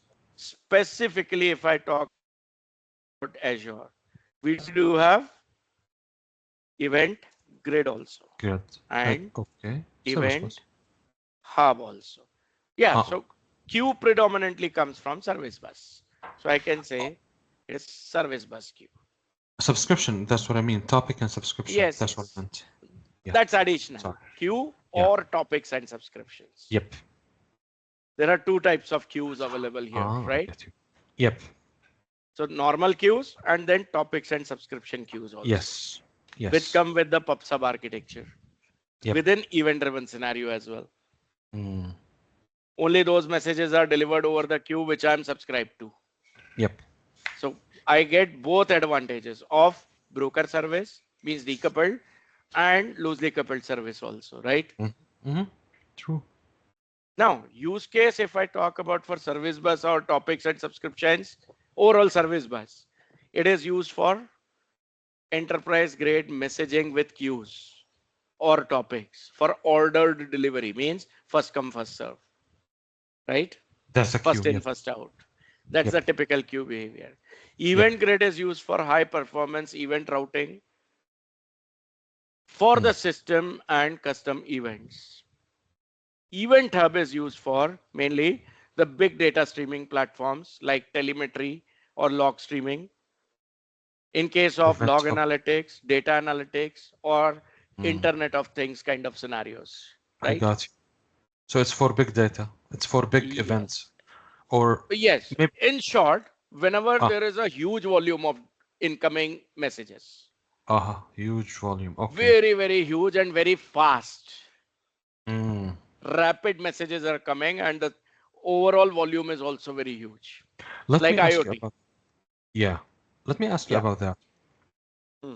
So let me tell you, for example, we have orders that, and we have three instances in Yes. our system, okay? Yes. And there's there's a lot of updates that happen on that order at the Hmm. same, not at the same time, users are fast Hmm. and you will have a concurrency issue. Yes. Wouldn't the event uh, hub resolve that issue? Not actually, because user is involved, so it cannot be as fast as a machine. Okay, Your queue or topics and subscriptions could be more than enough, I got you. But the right? thing is that, yeah, but the thing is that we want to, w- okay, it's like a debouncing thing. Yes. Yes, so we Right. need to debounce, like, when you debounce in the web, like when you debounce for the search, for example. Yes. Yes. So I thought that the orchestrator is a good thing, but someone told me no, Q is better. And that Hmm. is confusing me. I don't think so. To be Yes. honest with But you, I'm not confused. I'm not sold on his idea, but anyways. hmm. No, it actually depends on case to case basis, what kind of application it is, what kind of requests are there, what kind of data is being carried.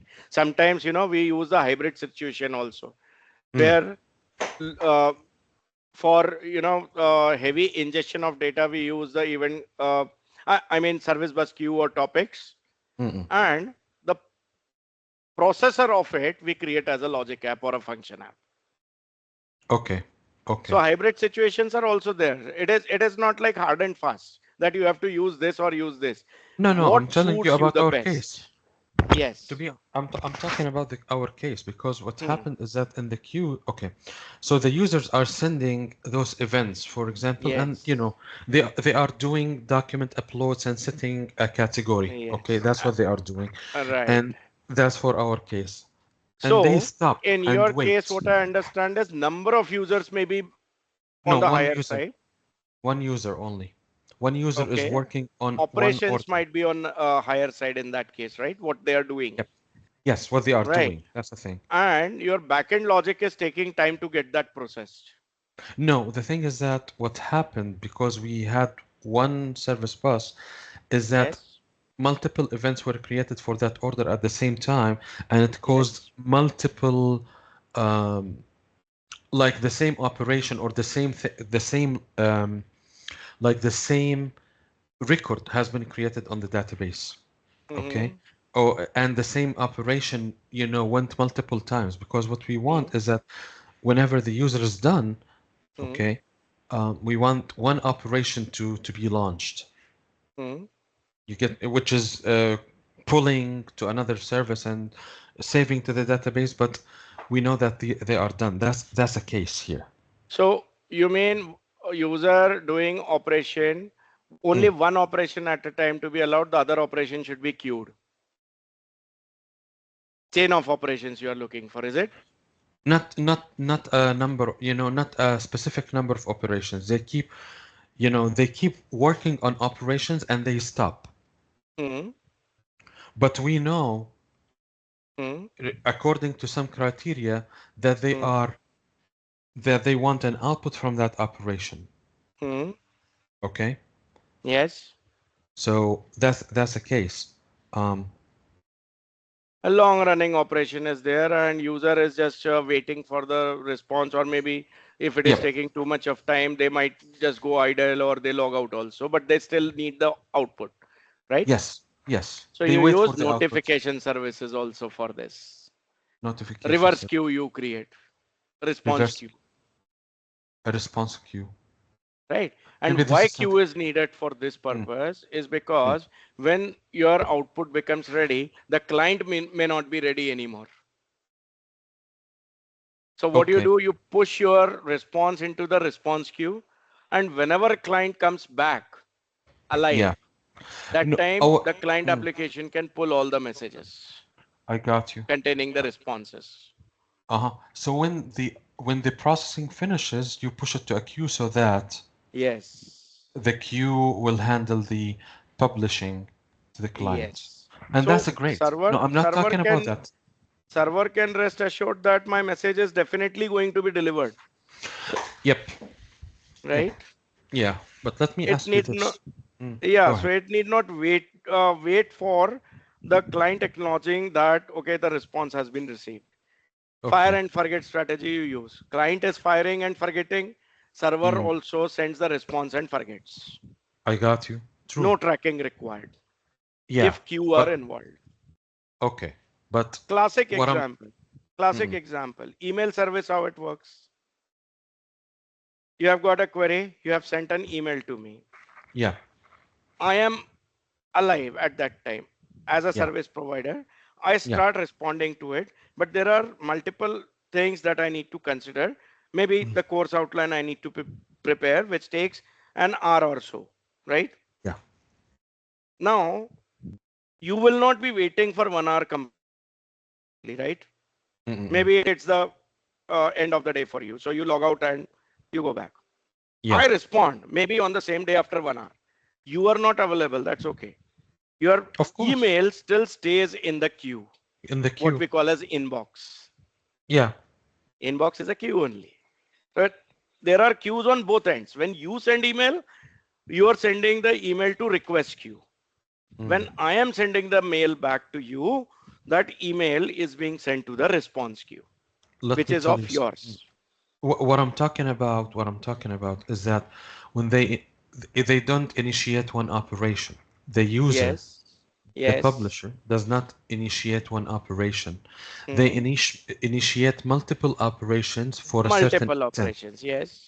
for Yes. a certain. But we want to couple those, Hmm. okay? And our problem is that what they will say to us is that order updated, but what was updated in the order we don't know. We have to figure out. Hmm. Hmm. Okay, so I'm talking about that orchestration, the debounce that happens. Yeah, yeah. So that's what where the topics and subscriptions would come in. Within True. subscription, for every update, you will have the subscription created in the topic. Yeah, but we want to couple them into one after the user is finished with with all of the operations. Okay, Yes. and we don't know what's the order of the operations that they Create are. one message at the end, which basically combines the responses from all the We operations. the problem is that we're listening to an external client. We don't Mm, control what they mm, do. mm. You know. So Yeah. we want to create that message, but until the user is finished, Yes. But and there we has to don't, be some token or acknowledgement coming from client, whether they are done no, or they are continuing. they will stop. Okay. That's the thing. So how do you track? I Uh, will track it. To be honest with you, that's what I was suggesting. Tracking it with is it orchestration, is it with is it orchestrator. like is it like if for certain duration they are not sending any request, that That means they was are my done? idea. Yes, that was my idea. But he suggested So that that is a kind of acknowledgement we can have. yeah, true. But what he was saying, like sending it to a queue and schedule the queue to be sent after 2 minutes or 3 minutes or something like Hmm. that. And I felt like this is not right because maybe the operations that they will be No, doing, see maybe it will. what I suggest in this case is Ah, from client you are receiving the messages in the queue, you are processing that. You create a response queue, maybe as a topic, mm, and you just keep on dispatching the message to it. You don't need to schedule anything. If client is alive, the client will start getting the responses immediately.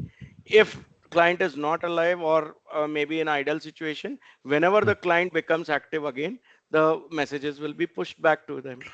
Yeah, but the thing is that we need with the client what they are doing as Hmm. users.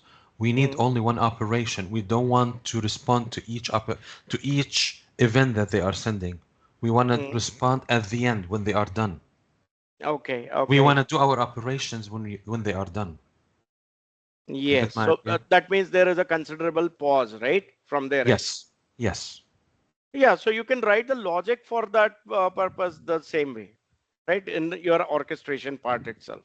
Like Yes. The wait for the orchestrator. messages. Once Yeah. there is a pause, there is no more message coming from that specific client, means in that specific subscription, Yeah. then prepare the response and send it back to the client. Yeah. And put That's that also in the queue for the in the reliable queue. delivery. Of course. True. Right? True. True. Yeah. Okay. I get it now. Yeah. Makes Yeah. sense. Makes So sense. But response queue would be go. a queue, not a topic or subscription. Of course. But request queue will be a topic A topic. because there But could let be me. multiple clients sending multiple operations, right? But why would you use a queue for the response? A queue is first in, first out, right? Yes, the queue is not only for first in, first out, but Mm. for reliable delivery also. When I'm sending something Reliable back, delivery. I need acknowledgement from the client that, okay, I have received this message. What about the topics? It's not like that. They also do the same thing, but their topics are coupled with subscriptions. So you have multiple operations being routed to multiple subscriptions. When it is response, it is one response only, right? Mm-mm-mm. Yes. So queue is sufficient. I can use topic also, but there is no need because topic Mm. and subscription is more bulkier and costlier Bulky. resource compared to queues. Queues. Maybe we need to discuss that tomorrow. Yes, so when we implement queues and topics, that's the time we will see this. I got you. Okay. Understand? So point Yep. is singular message if it is there and Mm. singular processing is required, queue is Mm. enough. That's the Okay. point, Mm. I get you. right? Message is Yeah. one, but processing has to be done multiple ways and multiple times. Then I go for topics. But let me ask you something else Yes, yesterday that we discovered. yes. What we are doing is that after orchestration, okay, Hmm. uh, or no, what's happening is that we are receiving multiple, according to the other, as I told you, I was suggesting orchestration. The other guy was suggesting, Hmm. I was suggesting orchestrator to Hmm. do the operations after they are done. Hmm. But the other guy, what he was suggesting is that um, to have a queue and schedule the message, for example, after 3 minutes for doing the operations. Now, Hmm. somehow the message appeared too much later in the queue, Hmm. and I'm not sure why. Would it happen? For example, if I say that, okay, schedule to have this message appearing in the queue in 3 minutes, it took us Yes. sometime, it took us 20 minutes to it to appear. Oh, that's huge actually. That should not have happened. Yeah. So probably the setup is something which could be having some wrong configuration or something. Hmm. Maybe there's Instead something. of 2 minutes, if it takes 2 minutes, 10 seconds, 5, 10 seconds here and there is okay. It's But okay. 2 minutes to 20 minutes is too much. Yeah. Yeah. So there could be something But else. Maybe mm, we'll check that. Okay. that's fine. But let me tell you something. Um, and see. Oh, I forgot one thing. Yeah, but it's a schedule for, that happened Hmm. intermittently, not always. Hmm. Sometimes it appeared in the queue last Hmm. after a day, which is Oh. weird. Yeah, something is happening that's weird. So configuration only I need to once again go through. Yeah, So that can give us the idea. Like I this is got not you. expected actually. Uh, 5, 10 seconds here and there happens at times, but yeah, there could be another reason like if the service itself is in some migration phase or patching happening, maintenance happening. mm, Once in a while that happens, not intermittently also. I got you. But maybe because of the outage that happened with Azure yesterday. Yes, yes, yes. So maybe your message is getting stuck somewhere, right? So Mm, once I go through the configuration, I can let you know what is actually causing that issue, that I delay. got you. Okay, Yeah. okay. Yep. Okay. So Yes. then event-driven architecture provides us loose coupling as well as, Yep. right? Components are Yep. independent. They Of course. communicate with each other via events. Yeah. Change in one component never affects the others. They're Yep. isolated, Yep. right? Yep. And which actually promotes the easier maintenance and Mm, management. mm-hmm, mm-hmm. And then usually we prefer this event driven architecture for the very Scalability. purpose of scalability and resiliency. Mm. Scalability is pretty clear, where any volume of the messages or the request can be handled Yep. without crashing, right? For example, if it searched to a million message, it should handle. Yep. Yes. So consumers also can independently scale Mm. based on the event volume, right? Yep. On the back end, the consumers probably are Azure Functions or Logic App, as I said. Mm-hmm. They themselves can auto scale to handle the sudden load. Mm. And then you can have the retry policies also created along Mm. with the dead lettering enabled to Yep. ensure the resiliency Yep. or fault Messages are not tolerance. lost. Yes, messages are not lost. Reliable communication you can have, Yep. right? And then this by default comes up with asynchronous communication, Yep. right? Mm. Then, as with topics, we do have the ability to do event filtering Yep. with the help of Everything. subscriptions. We can Yep. apply the filters. And Yeah. not only that, Event Hub and Event Grid also do provide us event filtering along with The routing, grid and the hubs. Okay. right? Routing to other subscriptions he's talking about. Uh, it could be other subscription. Rather than subscription, we should say service or Service. application, Okay. right? Mm-mm-mm. Okay. Means delivering the messages to some targeted consumers only, just like Mm. in subscriptions we do, right? With Yeah. topics. Then there is observability and monitoring. Mm-hmm. Okay. You can Mm-hmm. use Azure monitoring tools like Azure Monitor, Mm. application insights, log Insights. analytics, etc., to track the flow of events, Mm-hmm. failures, and performance. In fact, Yep. I was about to say that for your case also. You can enable the monitor and app insights along with log analytics to see why the delay is being caused. Okay. So you're saying, yeah, App Insights. I have App Insights, but you were saying Yeah. analytics, Log analytics, and what's the other thing you told Azure me? Monitor. So they work together actually. They are, supplementary products of each other. Okay, I'll check App it out. Insights is more specific to your app logic. Yeah. Monitor provides you the overall hosting environment monitoring, and log analytics are complete log analytics service, which Mm, includes both the hosting environment and app insights also. So it I can got give you. more insights, more detailed, deepened insights. Mm. Of how Microsoft itself handled the messages, right? Yes, you just need I to got you. enable these services. Log Analytics and Azure Monitor. Okay, I'll do that. Right. Now, when it comes to Azure services Hmm. made for event driven architecture, I'll just put it the short way, EDA, Yeah, that yeah. is event driven architecture. So, what all common services we have? We have discussed a few, starting with Azure Service Bus. When I say Yep. service bus, I actually mean Topics and queues. queues as well as topics and subscriptions, Hmm. both, right? Yep, yep. Then we have Event Grid, Event grid. Azure Event Grid, of course, Yeah. Azure Event Hubs, Hmm. right? Yep. There is something called as Notification Hub also, Hmm.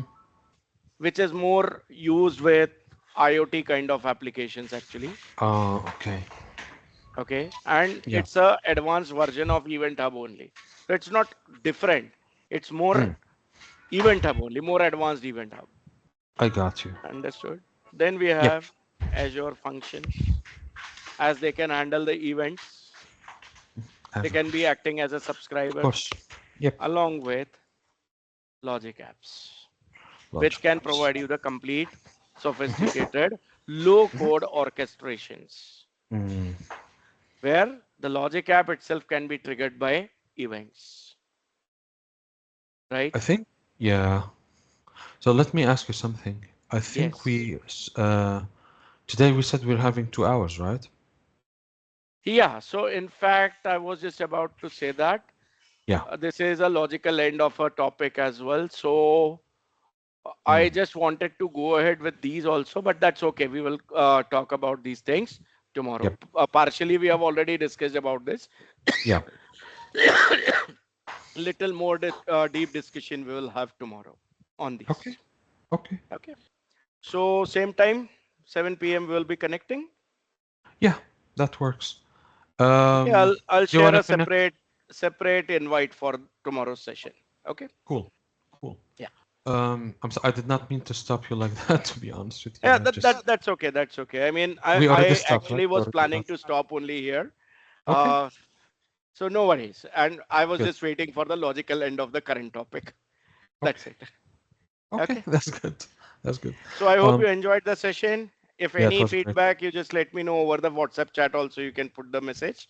Of course. So we'll do whatever adjustments that are required. Okay. And Appreciate you. meanwhile, Yeah. exact scenarios that you are looking for, as I Hmm. requested, if you can share that. Of High course. level scenario write up, if you can share that on the WhatsApp chat, that Yeah. will be great for upcoming sessions. Yeah. Of course. Of course. Let me tell you something.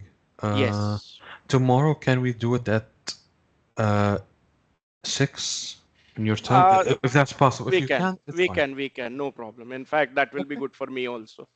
Okay. So that's Because day 8:30. after morning I have another session lined up. In fact, Okay. couple of back-to-back sessions are there. So if we Okay. end up early tomorrow, it will help me for the day after session. Yeah. Good. Good.